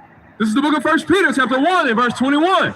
Who by him do believe in God, they raised him up from the dead and gave him glory. That's 1 Peter. Oh, 1 Peter 2:21. Salakia. Yeah, 1 Peter 2:21. I'm here, King. Salah. 1 Peter chapter 2:21. For even hereunto were ye called, because Christ also suffered for us. So we were just talking about who are called. You can't follow somebody unless they ask you, they call you to follow him, unless you just on some stalking stuff. But if you following somebody, it's because they called you. Keep going. Christ also suffered for us, leaving us an example that ye should follow his steps. So that was the point of Christ, for him to die for our sins, to pay, to make a way for us to follow him into salvation, or not salvation, to be delivered from destruction, which is salvation, and to ultimately make it to the kingdom. That's why he paid it. That's why he suffered for us. So now when we suffering, we going through hard times. But Christ did the same thing, but let's see how he did it. Verse 22, who did no sin, neither was guile found in his mouth. So not only did Christ suffer more than we suffered, he did it without sinning, and he did it without guile. So he was the ultimate example of what we should follow. So now when we going through what we going through, you know, some brothers might have it harder than other brothers. Man, no matter what we go through, man, we gotta follow the same steps that Christ did, which was do it blamelessly, do it without sin.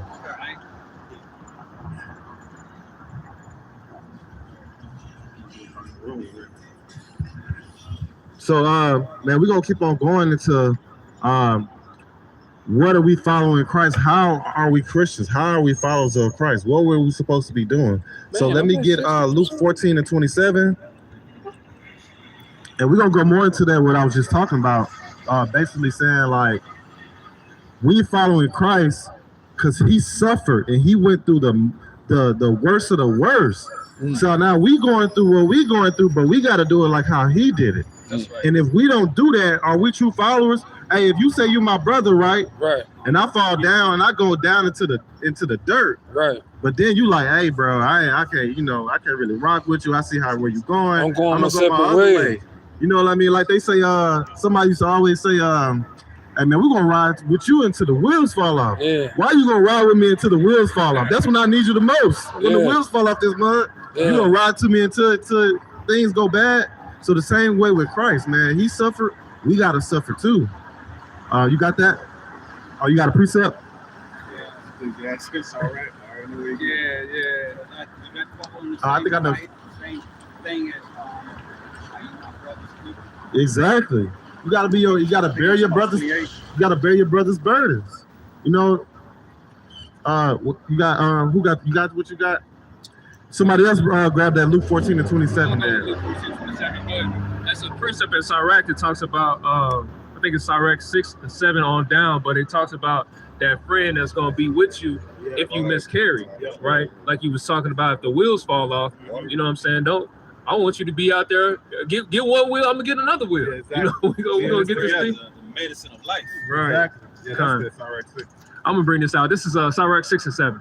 It says, if thou wouldest get a friend, prove him first, and be not hasty to credit him. For some man is a friend for his own occasion, and will not abide in the day of trouble. And there is a friend, here it is right here, who being turned to enmity, strife will discover thy reproach. Again, some friend is a companion at the table, and will not continue in the day of thy affliction. Right? Yeah, and it's saying like prove a friend. A real friend is going to be there for you when you're going through a hard time. So you got to think about that with the relationship with the Most High too. Him sending his son for us and to die for us the whole time. We still going contrary to his word. We still breaking his commandments. We still not showing love towards the Most High, even though he's been a great friend, a great father. You know what I mean? So we got to keep that same mindset when it comes to our relationship with the Most High. And you got to think about our big brother Christ, who died for our sins. So how we gonna go back and keep sinning, even though he died for us to keep, you know what I mean, to have grace to ultimately make it into the kingdom? All right, so let me get that Luke 14. This is the book of Luke, chapter 14 and verse 27. And whosoever doeth not bear his cross and come after me cannot be my disciple. For which of you intended to build a tower sitteth not down first? That's it on that. But read it from the beginning again, so verse 27. And whosoever doeth not bear his cross and come after me cannot be my disciple. So when it goes into the word cross, man, that's talking about, you know, the cross, it represents the grave, or it represents death, or it represents burdens and hard times. So if you want to be a follower of Christ or a disciple of Christ, which is like a pupil, man, you gotta you gotta go through what you gotta go through, man. You gotta do it with your head held high, and you can't do it, you can't sin just because you're going through a hard time. And that's what Christ taught. Like, man, follow me as I'm going to the kingdom, and carry your cross, man, carry your burden. We all got something, we all got a lot, we all got stuff that we gotta. You cannot be a follower of Christ unless you're going through something, unless you've been hated for his name's sake, or you're gonna go through temptation following Christ. But you got to think about the leaders of Christianity. Are they going through hard times? Are they having to carry their cross? Man, you got TD Snakes, man. I ain't gonna say his other name. You got TD Snakes out here, and is he bearing his cross, or is he at Diddy party living it up? Being a power bottom. Yeah, riding on jets. Man, think about Creflo. Man, all these pastors, Christianity, they're not bearing their cross. Right, y'all. So it's not about racism. Yeah, they not bearing their cross, bro. They not bearing their burdens. They profiting off of our burdens. It's about truth. So that's how you know that they're not the true Christians. Let me get I'm gonna give an example. Jump to the verse before that. This is an example of bearing your cross. And let's see us. Have we gone through that, or have the Christian church gone through that? This is the book of Luke, chapter 14 and verse 26. If any man come to me and hate not his father and mother and his wife. Hold on, Salaki. What color words is that in the Bible? That's red letter. It's Christ. Read it again, verse 26. If any man come to me and hate not his father and mother and wife and children and brethren and sister, yea, and his own life also, he cannot be my disciple. So imagine that. You hear Yahweh teach, and he's spitting his wisdom. You getting this feeling, the spirit coming on you. You follow him to wherever city he going just to hear what he got to say. He healing the multitude. He doing miracles. You like, man, this is the real thing. He got crowds and crowds of people following him by the hundreds. And he turned around and said, hey, look, if you want to keep following me after this point, if you want to be my disciple, if you're really down for me, man, you got to hate your mama, your daddy, sister, brother, wife. You got to hate your own life if you want to follow me. Like you say, even your own self. Yeah, even your own self, you know. So you got to think about it, man. I could only see in my mind, imagine how many people turned around at that point. Like, bro, dang, this is what it takes to get. But like the brother was just bringing out, when he says going into hate, he bring out the precept, it's basically saying you hating the doctrines they coming with, them try to sway you out of the truth, because we know our real spiritual family is the one that do his will. So if we have family that's going contrary to that, you got to hate that, bro. And that's us bearing our cross. Have you dealt with that? Having to basically this truth tarnishing the relationship of your family because they non-believers? Have you gone through that? Have you gone through that, Sam? Of course. I have gone through that too. So that's us bearing our cross. Some people can't take that. Some people have a relationship with their grandmother old. They try to tell their grandmother about the truth. She like, nah, baby, I can't, that ain't what. And then the whole family coming, why are you telling grandmother, why are you? And now your family coming against you, and they'll fold. They'll be like, man, well, look, man, I don't, and they'll choose the love of their family over Christ. That's a heavy burden to carry. That's you carrying your cross right there. And if you can't carry your cross, man, you can't be a follower of Christ. That's right. And that's what he was teaching. So we're gonna go into more of what he was teaching. Let me get Matthew 10 and 22.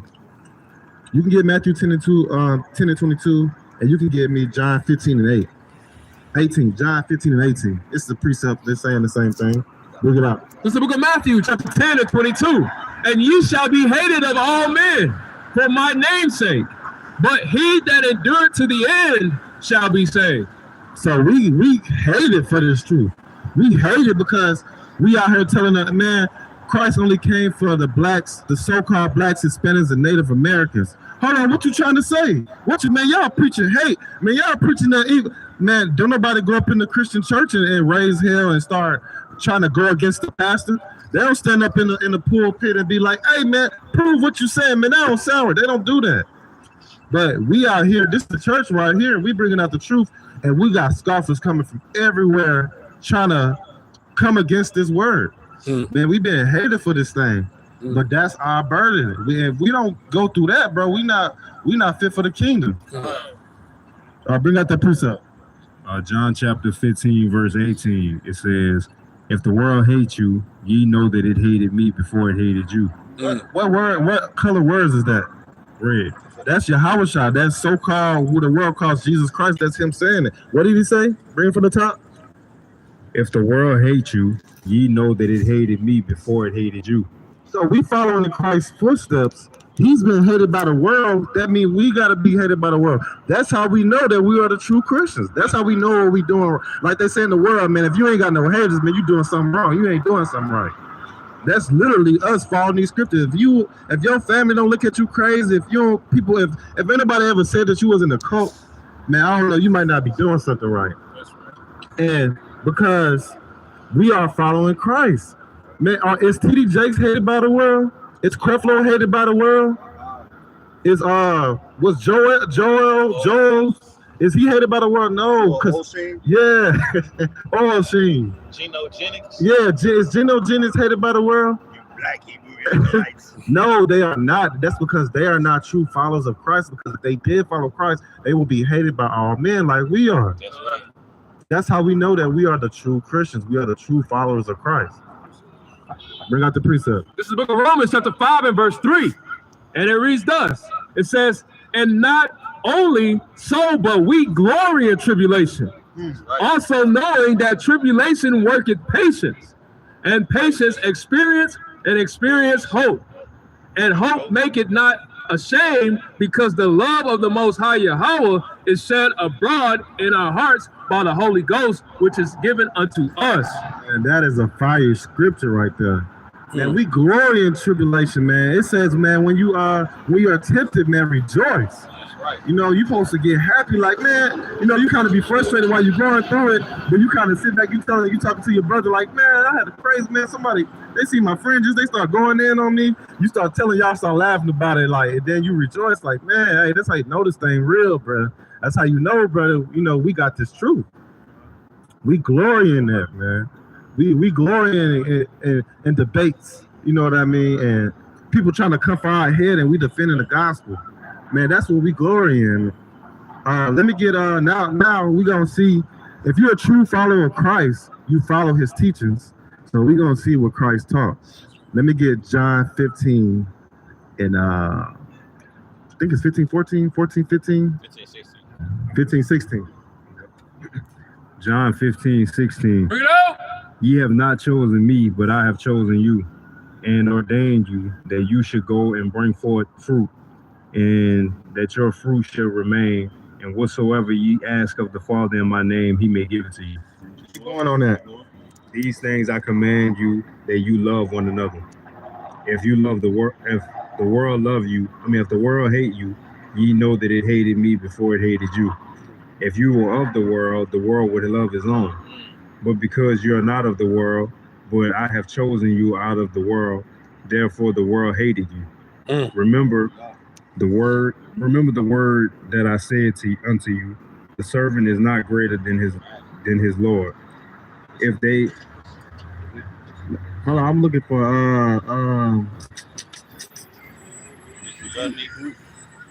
no, that ain't what I was looking for.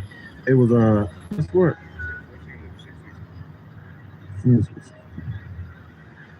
It says, whatever you ask in my name, keep the commandments, basically. What that is? John 14:15. Let me see John 14:15. See if that is. John 14:15. Yeah, that's it. John 14:15. This is what Christ taught right here. Starting at verse 14. John chapter 14, starting at verse 14. If ye shall ask anything in my name, I will do it. If you love me, keep my commandments. If you love him, do what? Keep my commandments. Keep my commandments. So that's what Christ taught, man. He taught the law. And I know Christians like to say, well, that's the law of Christ. Man, the law of Christ, the law of God, and the law of Moses is all one and the same. That's right. That's what he taught. He taught the law, the 613. So we're gonna get another witness of that in the same book. Let me see. I got it right here highlighted. Yeah, let me get John 15:10. That's what I want. John 15:10. There's a precept to that. This is the book of John, chapter 15 and verse 10. If ye keep my commandments, ye shall abide in my love, even as I have kept my Father's commandments, abide in his love. So this is right here, we saying that Christ kept the Mosaic law. And he said, you keep my commandments, what I command you, just like I'm keeping the commandments of my Father. Because they're one and the same. They're the same thing. So we're following Christ as he's following the Most High. And that's what he taught. So let's think about it. Does the Christian church teach the 613? Do they teach the whole law? Or do they teach you saved by grace, it don't matter what you do as long as you ask for forgiveness? Is that what Christ taught? So how could they be Christians? Who are the real Christians then? Who's really following the teachers of Christ? What the hell is that smell? We are. Let's get something else that Yahweh Shah taught. Let me get Matthew 15 and 24. Let me get Luke 4 and 17. That's that guy right there with that dog. You got that? Let's see what Christ taught. This is the book of Matthew, chapter 15. Before you bring that out, That man smell like did Christ come to die for everybody? That's something you got to think about right there. He came actually to die for his people. Who is his people? People that followed him. Let me get Matthew 2 and 6 real fast. Because that's the right answer. You said he came to die for his people. Let's see. That's what the Bible said, but we got to see who his people is. I'm sorry, y'all, but that white man smell like This is the book of Matthew, chapter 2, and verse 6. And thou, Bethlehem, like in the land of Judah, are not the least among the princes of Judah? For out of these shall come a governor. Oh, a governor, that's Christ. Like straight pee. That shall rule my people Israel. His people who? Israel. He smell like straight pee, y'all. Is Israel. So if he came to die for his people, who is his people? Who is the Bible saying is his people? Swimming. Israel. Swimming. So, I'm gonna ask you one more time. Who did he Christ smell come like to die straight for? urine. His people, which is who? The Israelites. That's right. And that's what the Bible say, though. That's what the Bible says. I thought I was the Did one that Christ was teach homeless. that? Let's see if Christ agrees with you. This is the book of Matthew, chapter 15, and verse 24. Bring it out. But he answered and said, I am not sent, but unto the lost sheep of the house of Israel. What color is those words again? Red letter. So this is Christ. We're gonna say this is Christ. This is the Son of God talking right now on the earth, and he says, I'm only sent, but into the read it again, I don't want to butcher it. Matthew 15 and 24. But he answered and said, I am not sent, but unto the lost sheep of the house of Israel. So if I said, I'm only sent, but into the people with beanies on, am I sent to the ones with hoodies on? Only ones with beanies on, right? He said, I'm only sent, but to the lost sheep of the house of Israel. So what did Christ teach? That salvation or the kingdom is exclusive to Israelites. That's the same thing we teach. Does the Christian church teach that? They don't. They say, hey, man, you could be Chinese, man, just come down and get delivered. Put $5 in the bucket. You know, that's what they teach. Rainbow so who are the true Christians? Right now, you're more of a follower of Christ than the biggest pastors on the earth right now. Because now you have the understanding that the true teachings of Christ that he exclusively came for Israel. They don't have that understanding. So you're more of a follower of Christ than they are. And they got these mega churches with hundreds and hundreds of people in there riding off in a private jet.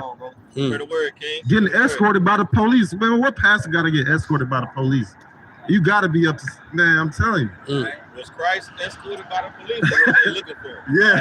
They were looking for No, him. was he escorted out by the police? They were looking for him. Then they escorted him out. Yeah. So this is we're gonna get more Christ teaching. I got a couple more precepts. Let me get Luke 4:4. Let me get you already brought that out. Let me get Luke 4:4 and bring out Luke 4:17 and then hold Isaiah 61. They're my last three precepts. You can bring it out real fast. Luke chapter 4, verse 4 says, and Jesus answered him, saying, it is written that man shall not live by the bread alone, but every word of God. So Christ taught only the words of the Most High. He said we have to live by every word that proceeds out of the Most High God's mouth. Is the law the words of the Most High? The first, the Torah, is that the words of the Most High? Yes. So we're supposed to be living by the words of the so-called Old Testament. That's right. That's the words of God. That's what Christ taught, the law of Moses. That's right. So we are the true followers of Christ. We are the true Christians because we're following Christ and we're living by every word that proceeds out of the Most High God's mouth. Hey, are y'all Christians? Yeah, we are. Do y'all keep the Mosaic law? Do you wear fringes? Do you eat pork? Well, you're not a follower of Christ because that's what Christ taught. Do you eat pork? Do you wear fringes? You're not a follower of Christ if you don't do those things. Or if you eat pork, you're not a follower of Christ. That's the point that we're trying to make. You just quoted this. Okay. Matthew 4:4. But he answered and said, it is written, man shall not live by bread alone, but by every word that proceeded out of the mouth of God. And if it says, thus saith the Lord, you are commanded to do this. I bid you to do this. That's the words of the Most High God. We got to be living by that. And that's what Christ taught. And I'm going to wrap it off there because we know that Christ taught the gospel, right? That's Luke 4:17. And you know, he was actually quoting Isaiah 61. So if Christ taught the gospel in Luke 4:17, let's see real fast what you want to bring that Luke out first? Okay. This is the book of Luke, chapter 4, and verse 17. And there was delivered unto him the book of the prophets, Isaiah. And when he had opened the book, he found the place where it was written. So Christ is teaching the gospel of, unless he said he opened the book of Isaiah. Let's go to the book of Isaiah real fast, Isaiah 61, and let's see what Christ was teaching out of the so-called Old Testament. It's the book of Isaiah, chapter 61, and verse 1.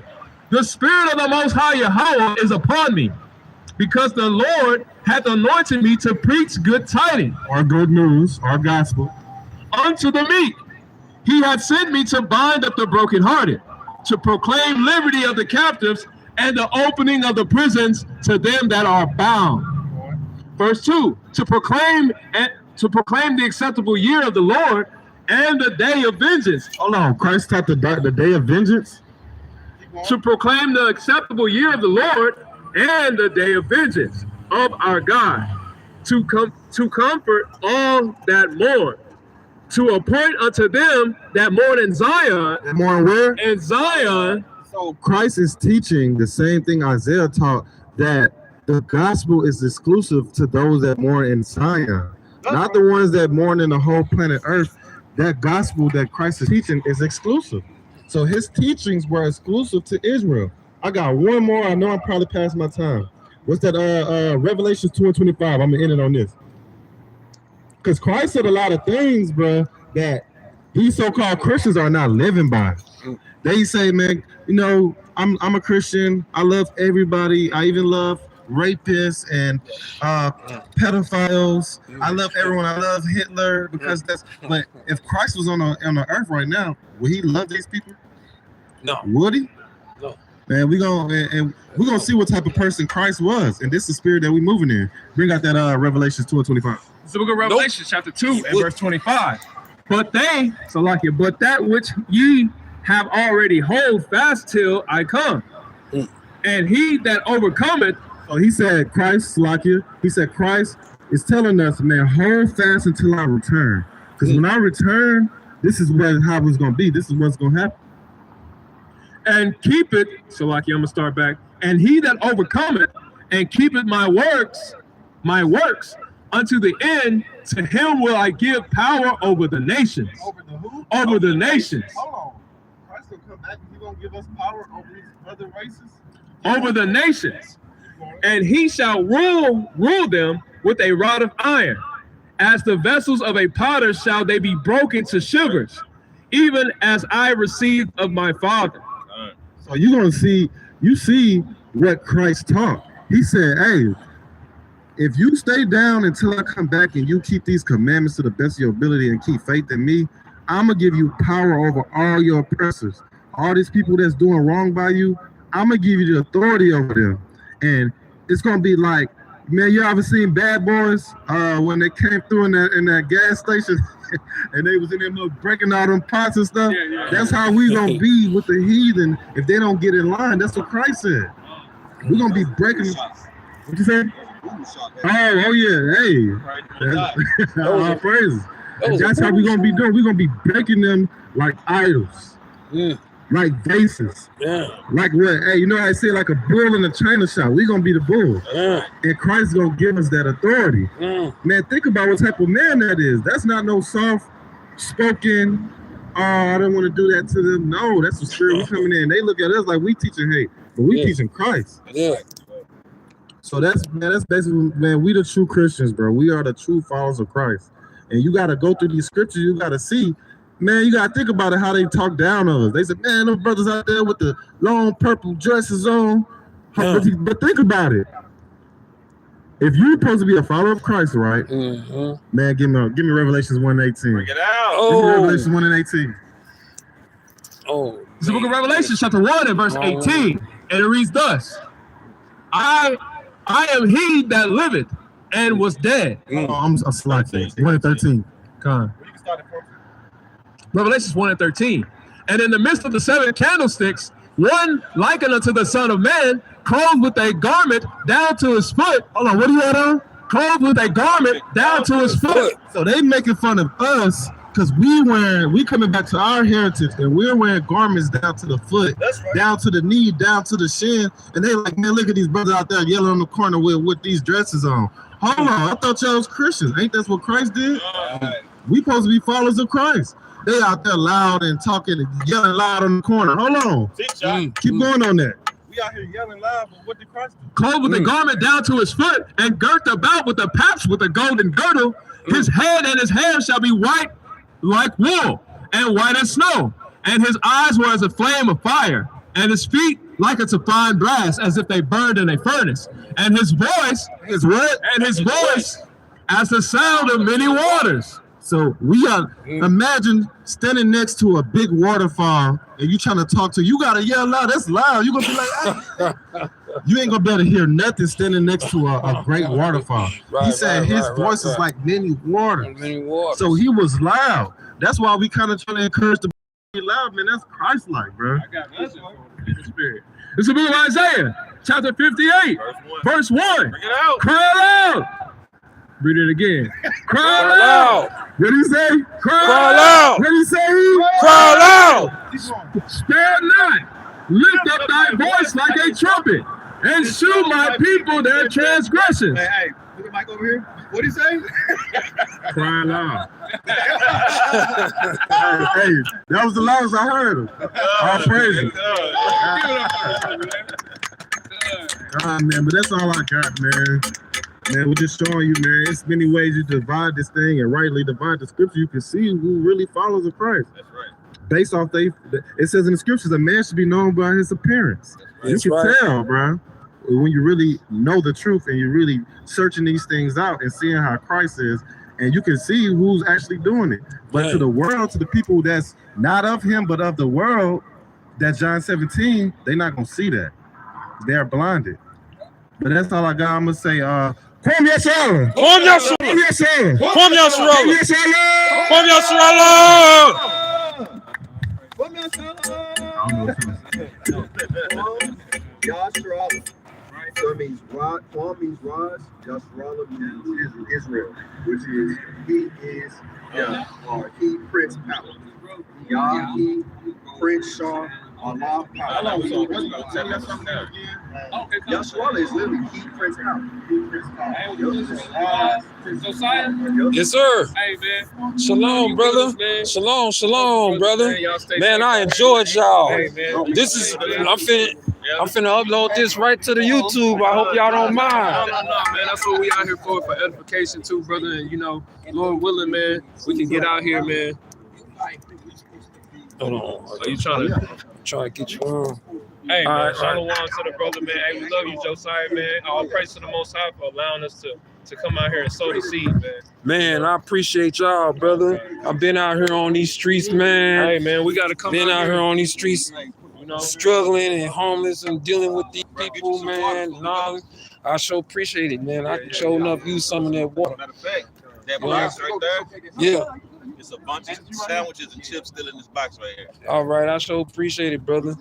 Yeah, Man, I'm still trying to do this little science project, man. I'm trying to take a little dirt, add a little water, and trying to see that thing turn white, man. It ain't gonna happen. It ain't gonna happen. It ain't gonna happen. It ain't gonna happen. Every time I played in mud, I got dirty as heck. Get as many as you want. Oh man, I love it. I'm not much of a meat eater. Whatever you want. You got peanut butter and jelly? I know. Some lady said we're in here somewhere. Just grab a couple, Just man. whatever you want. Y'all good with us, man. Man, I appreciate y'all. Been out here with these crackheads and stuff, man. I got this little metal staff, Yeah. because it's like that out here. Right. You got to break them in shivers, huh? Man, You got to dance with the I had a wooden staff, but this one here, man, Rule over them with that staff. You never know what I had a wooden staff, but that thing got broke. I ain't gonna lie, that might do a little. Yeah. Oh, yeah. I'm gonna have the staff made out of frame. Yeah. Hit the door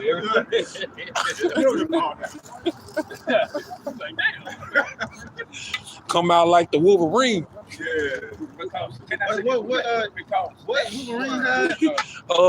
Animanium. Oh He had the animanium.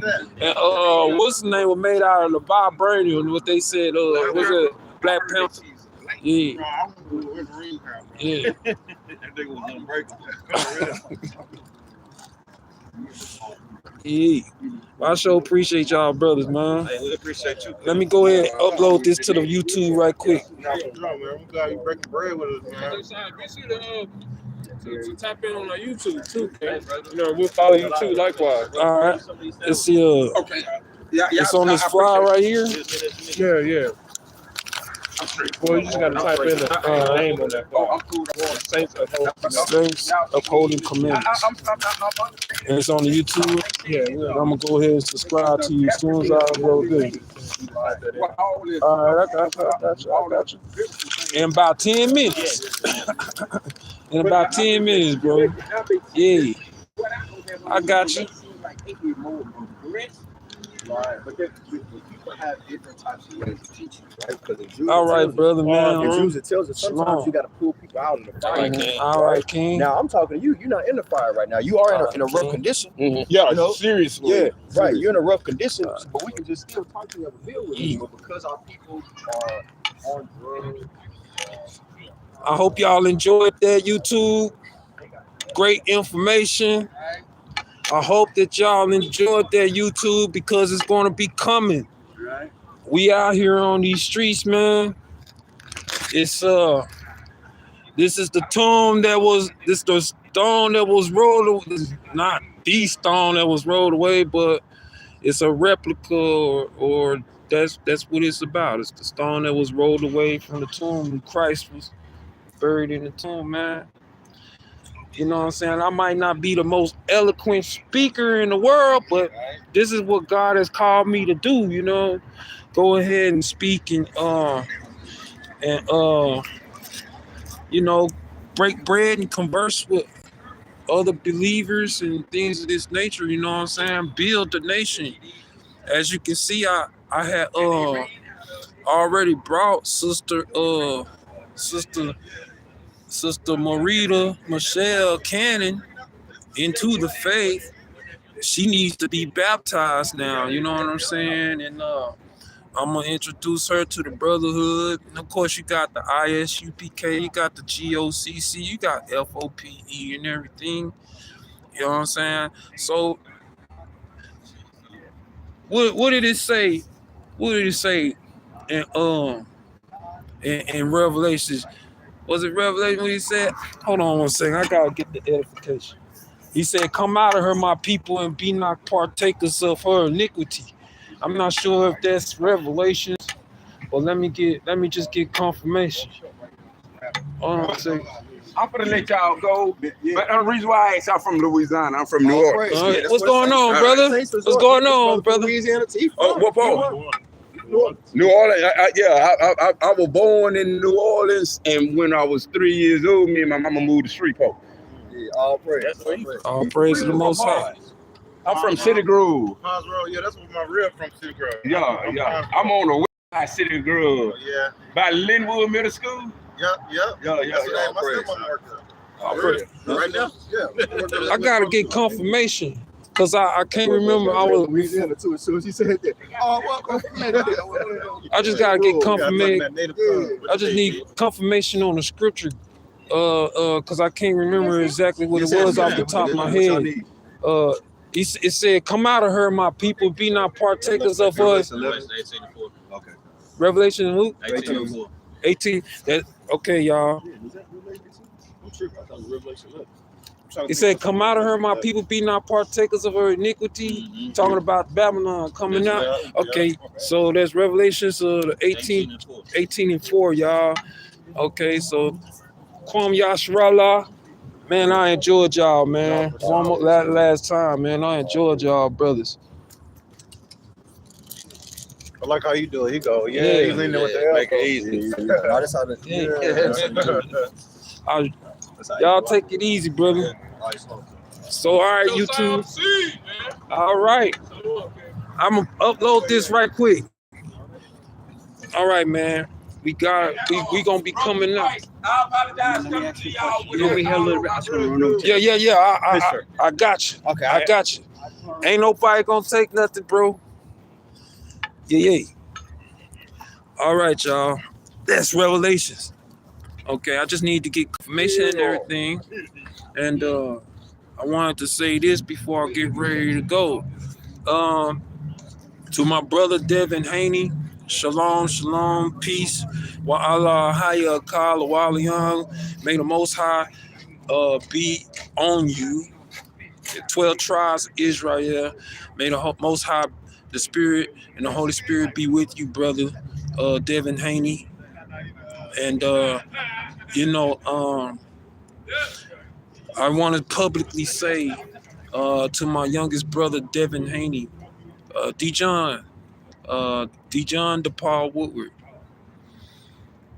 I want to say there's something that has been on my mind and something that I have been struggling with for quite some time, and something that I really need to get off my chest, and something that I've been wanting to say to you face to face.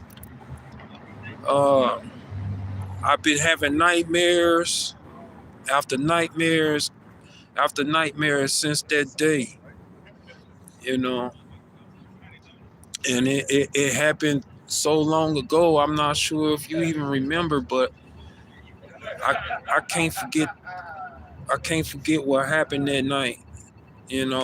I can't forget what happened that day. It haunts me like a ghost. It haunts me like something worse than anything on this planet. It eats my spirit up on the inside, and for the life of me, you know, I tried to apologize a few times, but I really have to get this off my chest, man. You know what I'm saying? From the bottom of my heart, man, and it really, really hurts because of something that I did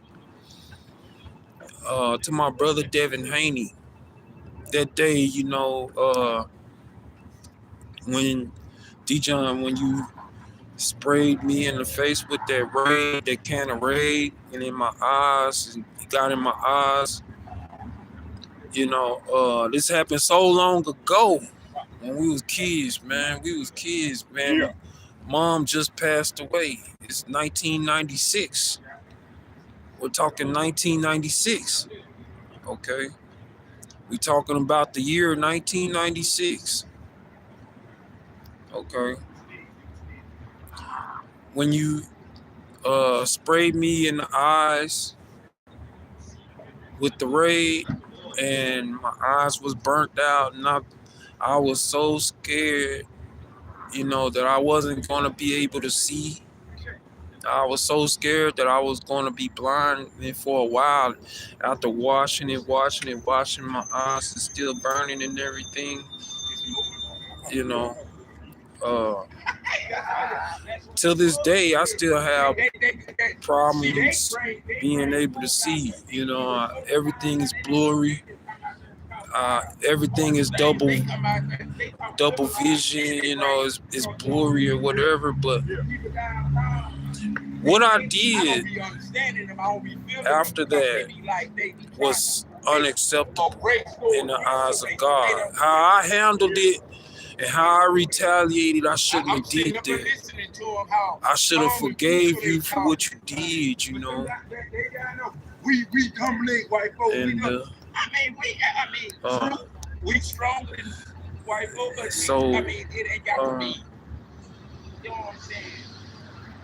And that's like that. I mean, that's what you did. That's why I went over there and spoke. I forgave you. They seem like they down to earth. You know what I'm saying? They seem like they some down to earth people.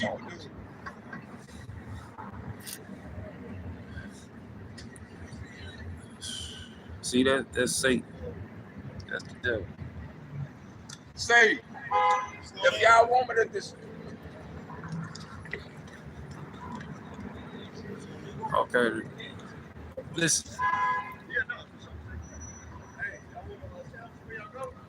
Because I'm trying to be very, very serious right now. When you sprayed me in the eyes with that raid, man, I've been having vision problems ever since then.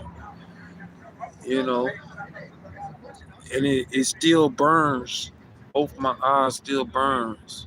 You know, I still have vision problems. And when I say, it's like I used to say a lot, I can't drive at night.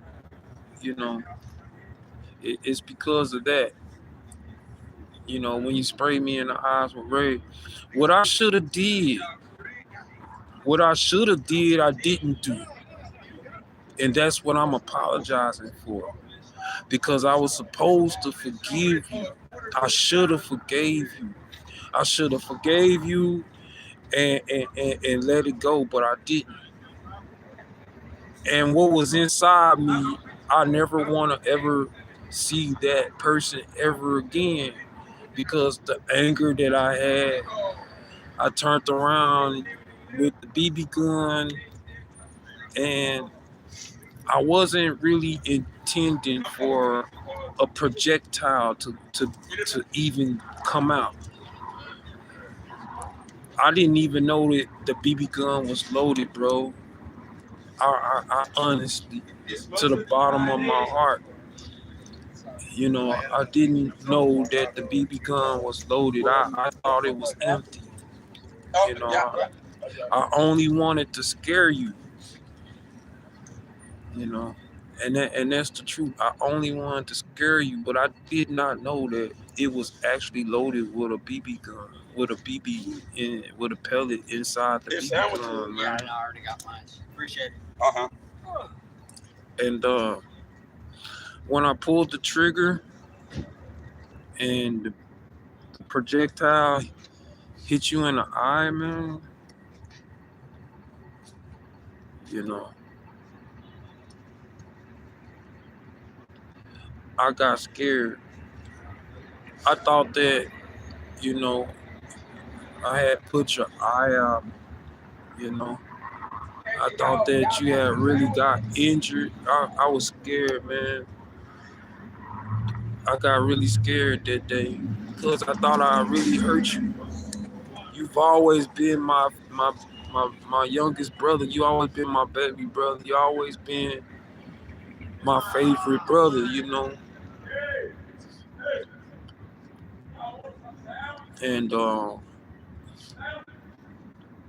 you always been my little brother, man. But that day, you know, D-John, Devin Haney, I ask you that you forgive me for that because I could have easily not done it. I could have forgave you. I could have let it go. I could have walked away. I mean, because, you know, I washed my eyes and washed my eyes out, and, you know, and it was still burning, but still burning like for another 45 minutes or so. It still burns to this day. You gotta look up in now. I still have problems with my vision to this day. I have to wear glasses even though I don't wear glasses, you know. But I'm apologizing for what I did. You know what I'm saying? So Devin Haney, if you ever get this message, bro, I'm sorry, little brother, for what I did, especially my greatest fear that I've been kind of noticing lately. I've seen some of your previous matches, and when I took you down to Las Vegas, you know, and I had a God little bless sparring y'all. session with you, Hey, God bless y'all. and I had a sparring session with you, and when I connected with the straight right, you know, I was like, how come you didn't see that coming? And see, we're talking something that happened in 1996 versus something that happened in 2012 when I took you to Las Vegas to the Mayweather gym. So we're talking 12/12/2012. That's December the 12th, 2012, when I drove you to the Mayweather gym. And we had a little sparring session, and I was like, how come you didn't see that coming? You know, how come you didn't see that coming, bro? And I really didn't swing that fast, but it's still connected. You know what I'm saying? I'm like, and then I'm like, I know for a fact that if you don't see this coming,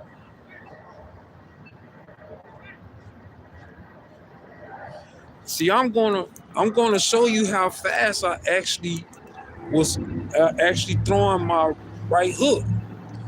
You know what I'm saying? I threw it real slow, just like,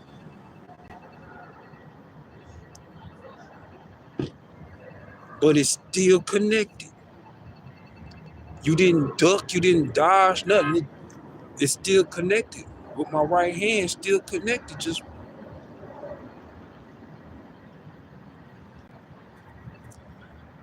and it's still connected.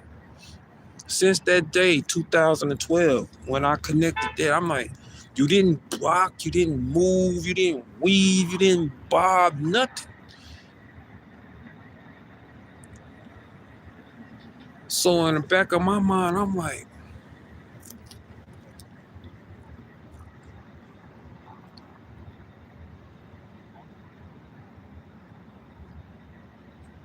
something terribly happened to that eye. And it was at that point when I realized that what I did was almost unforgivable. I could have really seriously injured you, bro, like with that BB gun, man. And you know, they say don't play with guns. And mom used to say all the time, don't play with those guns, you know, it could put your eye out.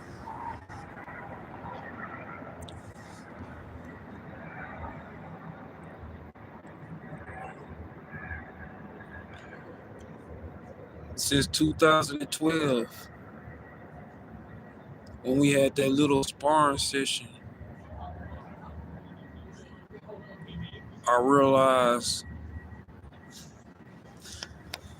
I mean, like, there's just no way I should be able to connect. And I'm finna show you how I was able to connect just like that.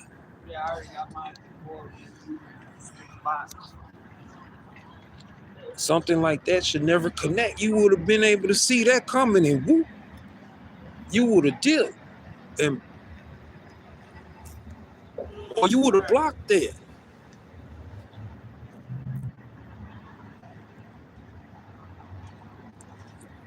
That's how I realized, man. Hey, Playboy, is it cold out here to you, or it feel pretty good? Mediocre. Huh? Mediocre. Yeah, cause it's better than last night, ain't it? Yeah. Yeah. Last night was a little. Woo. You know, if you ain't prepared for it. Yeah, for real. You're in trouble.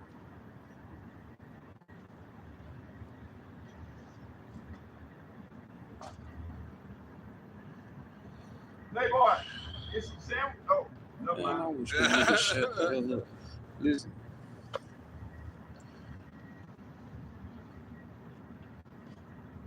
I be trying to look out for. I'm in the same situation. I try to look out for. Yeah, you like, yeah. Help out each other. That's what it boils down to.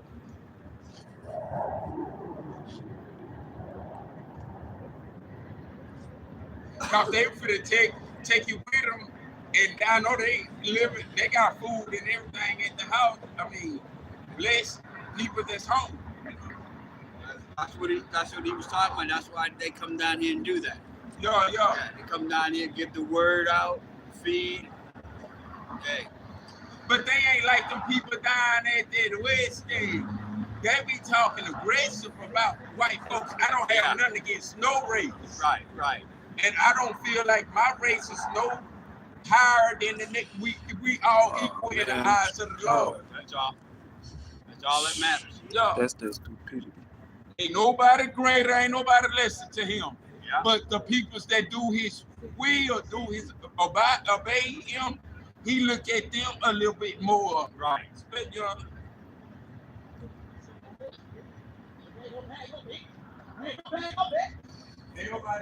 And he finna go look for some crack in a minute, so he need listen.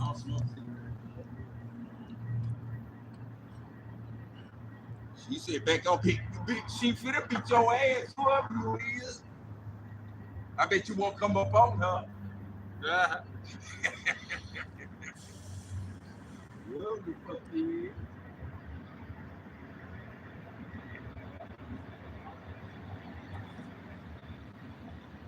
That's retarded. Playboy, let me ask you a Just question. How much would you sell these hoes for? How much would you sell them hoes for the men? Yeah.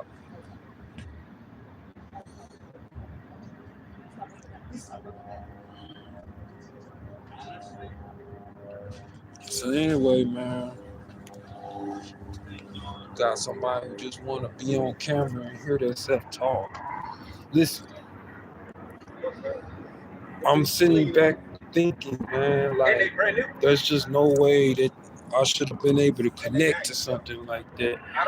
You know what I'm saying? So I'm like, I mean, I saw somebody out here yesterday. He had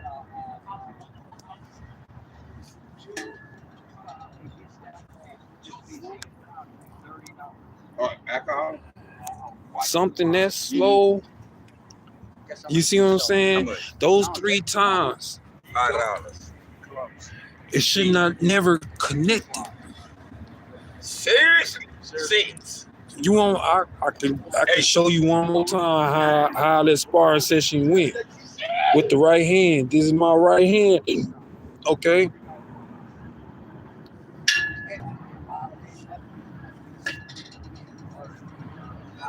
He was trying to get rid of it. It's like these right here. I swear to God, ain't nobody. The same way that I just connected with that, it's the same way that I was able to connect I ain't that gonna day. I want me some gas. And not gas driving. I know what you're talking about. there's no way I should have been able to Say you connect got right now. y'all got something to drink? Y'all, I'm talking about sodas or y'all straight? Yeah. Good. Appreciate it. Yes, sir. Hey, boss man. Let's go out here and watch the game. Boss man, you watch it. I'm finna go take a leak. I don't want to do it around y'all. I'm finna go down there. You watch it. You go right there. Hide house. There's an hide house right over there. I don't want to go there. I'm just. Yeah, okay. I got you.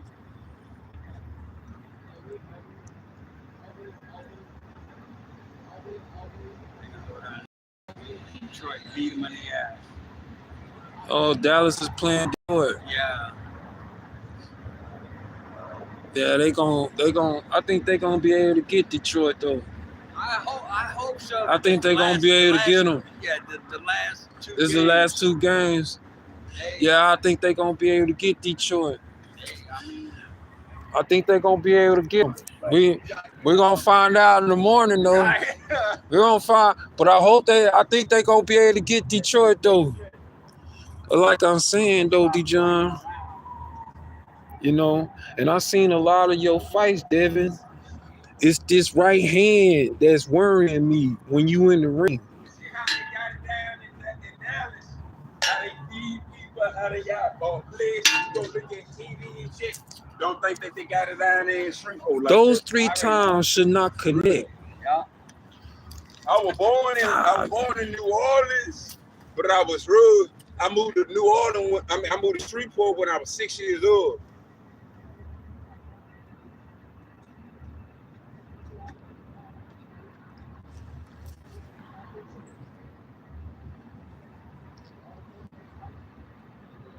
Should not have been able to connect, man.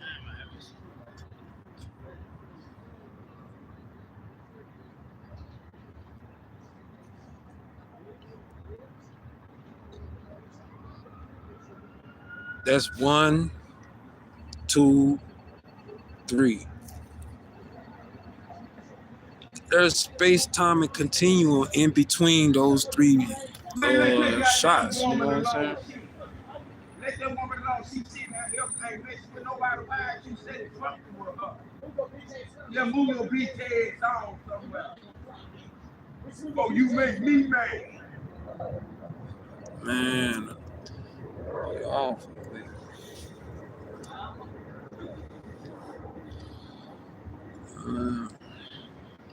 Those 3 times. Especially with that goddamn woman. Nail wrong too. Even though I can't see you, but I know you read y'all. I know your I'm ass finna is end it because like people just want to be all on my damn video and shit, man. This is a conversation I would really like to have with you personally, Devin Haney. I want to just apologize to you and just want to apologize for what I did, you know, because that BB gun could have really, I didn't think it was an actual projectile in there, man. And it's something that just been really hunting me, man, ever since then. it's like I was certain and for sure that I cleared out the chamber. And Lord, oh man, I am thankful and I praise God. I praise the Most High. I praise the Most High, man. I praise the Most High that it wasn't a 45. I praise God that it wasn't a 45. I praise God that it wasn't a real gun. He already left. But the BB gun that I did have was just was more just the same as a 45 caliber, man. It to me it's no difference. But I do thank God that it wasn't a 45. I do thank God that it wasn't a 380 because we had those type of guns. We had 45s, we had 380s. Me and Josh, we was into some shit, back then, man. I'm glad that it wasn't a 38. I'm glad it wasn't a 380. I thank God that it wasn't a 45. I thank God that it wasn't a real gun. But I beat myself up and it's haunting me ever since then because it was a BB gun. And to me, there's no difference. Playboy. You think that I can actually sell it for that much stuff? Why not? I don't see why not. Have you ever seen not suede? Have you ever seen suede Nike? Oh, you seen suede Nike? Boy, From there. man, ugly ass shoes, man. Go on, say it.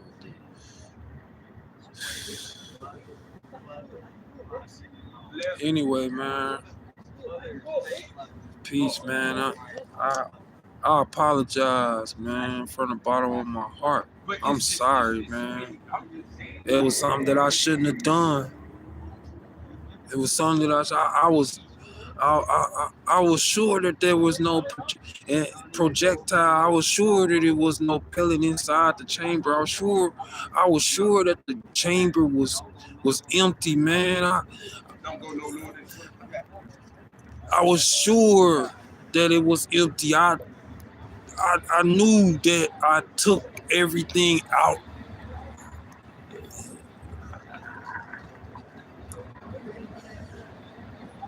But when I pulled the trigger, man, and I'm telling you, I only wanted to scare you. You're going on by your beat. I can't see it. I don't know where you at, but let that girl, I can't see you. But let that goddamn woman alone. Goddamn fuck. Making me mad. All three of y'all making me mad. They gone. He gone. He just appeared at 10 out.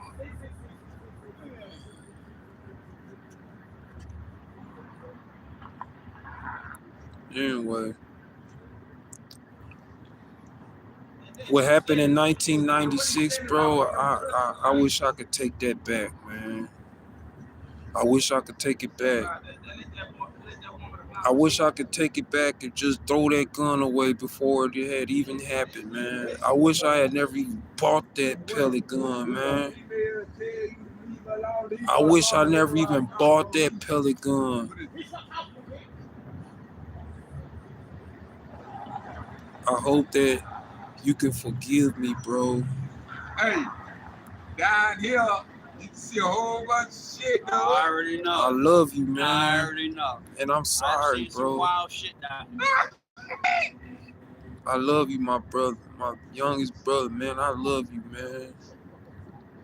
I love my family, man. I love my brother, man. I love you, D-John. I love you, man. You my brother, man.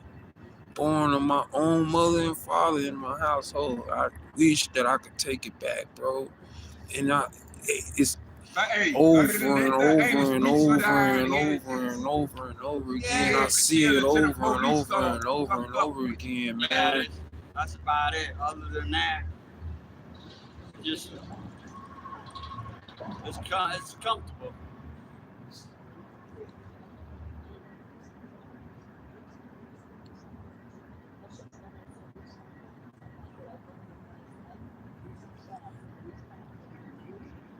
I see it over and over and over again.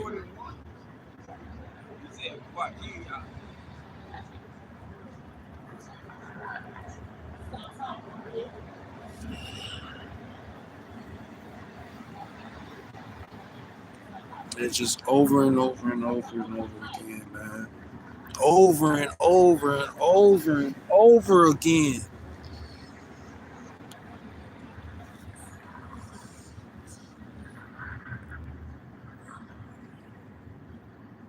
I'm sorry, man.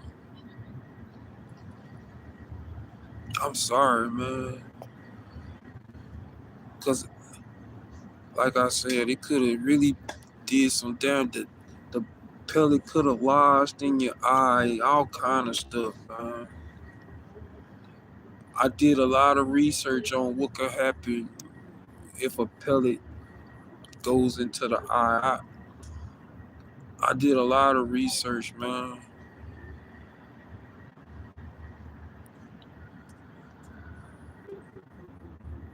So it could have lodged right dead into your eye, man. It could have really did some permanent damage that could have never been. They would have had to do some surgery on your eye, all kind of stuff, man. I praise God that He preserved your health. I wasn't thinking, man.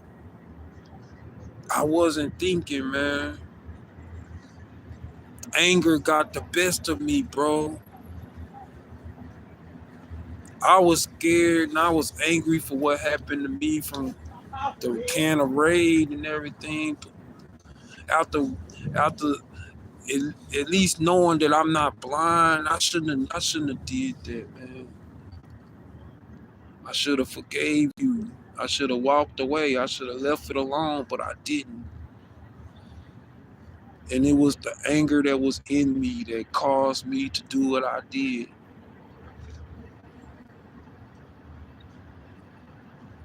It was my own anger.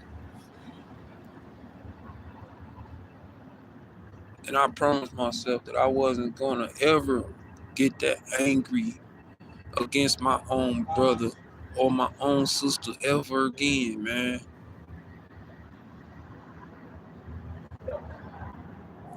Thank God he gone. He talk too much. Ain't nobody here to talk to. You still talking?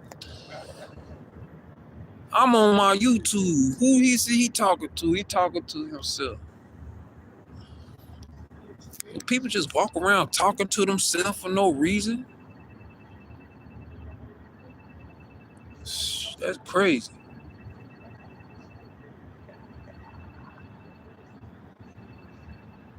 That boy talk to himself and then answer his own self. How do you talk to yourself and then answer your own damn question? That don't make no sense.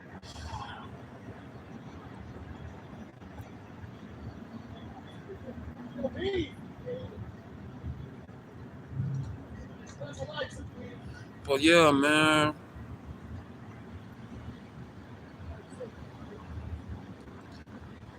I'm sorry, man. It could have really did some permanent damage, man. And that day, man, like I said, let's say this pole right here is D-John. And this is my right hand. And that sparring session just let me know that something terribly bad had happened because I was like this.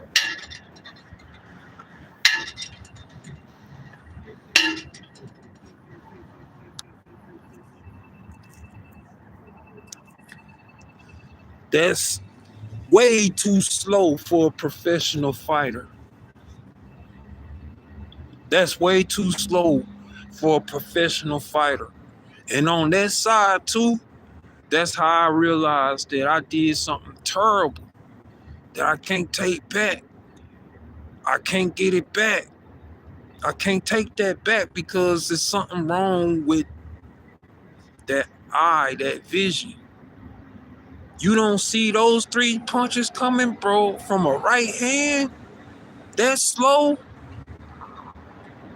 It's all my fault, man.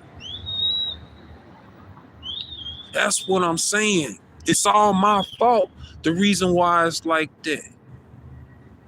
You might have forgot what happened back in 1996, but man, it been hunting me because I could have really did some permanent damage to your eye. I could have put you in a hospital for life, man.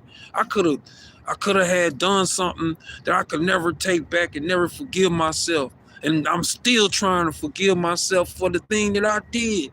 And I should have forgave you for what you did to me, but I didn't.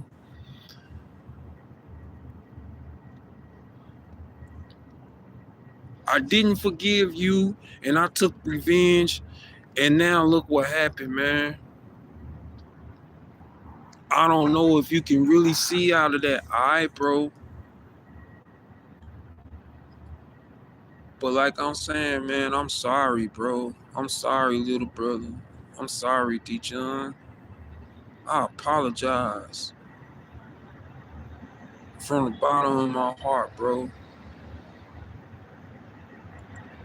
If anything is terrible with that vision in that eye, man, I really apologize. It's all my fault, bro.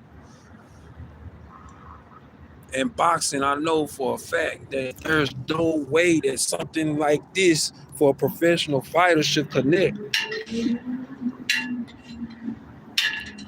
Unless you got some real bad vision going on with that side and it's just connecting and you're not weaving, you're not bobbing at that speed, at this speed and at this caliber for a professional fighter, it shouldn't connect at all.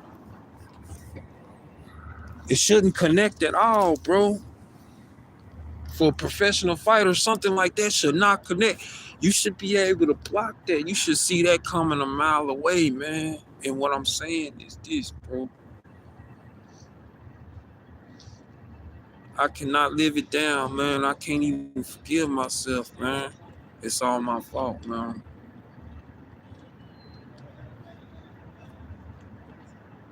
It's all my fault, man. I'm done with this video. Shalom.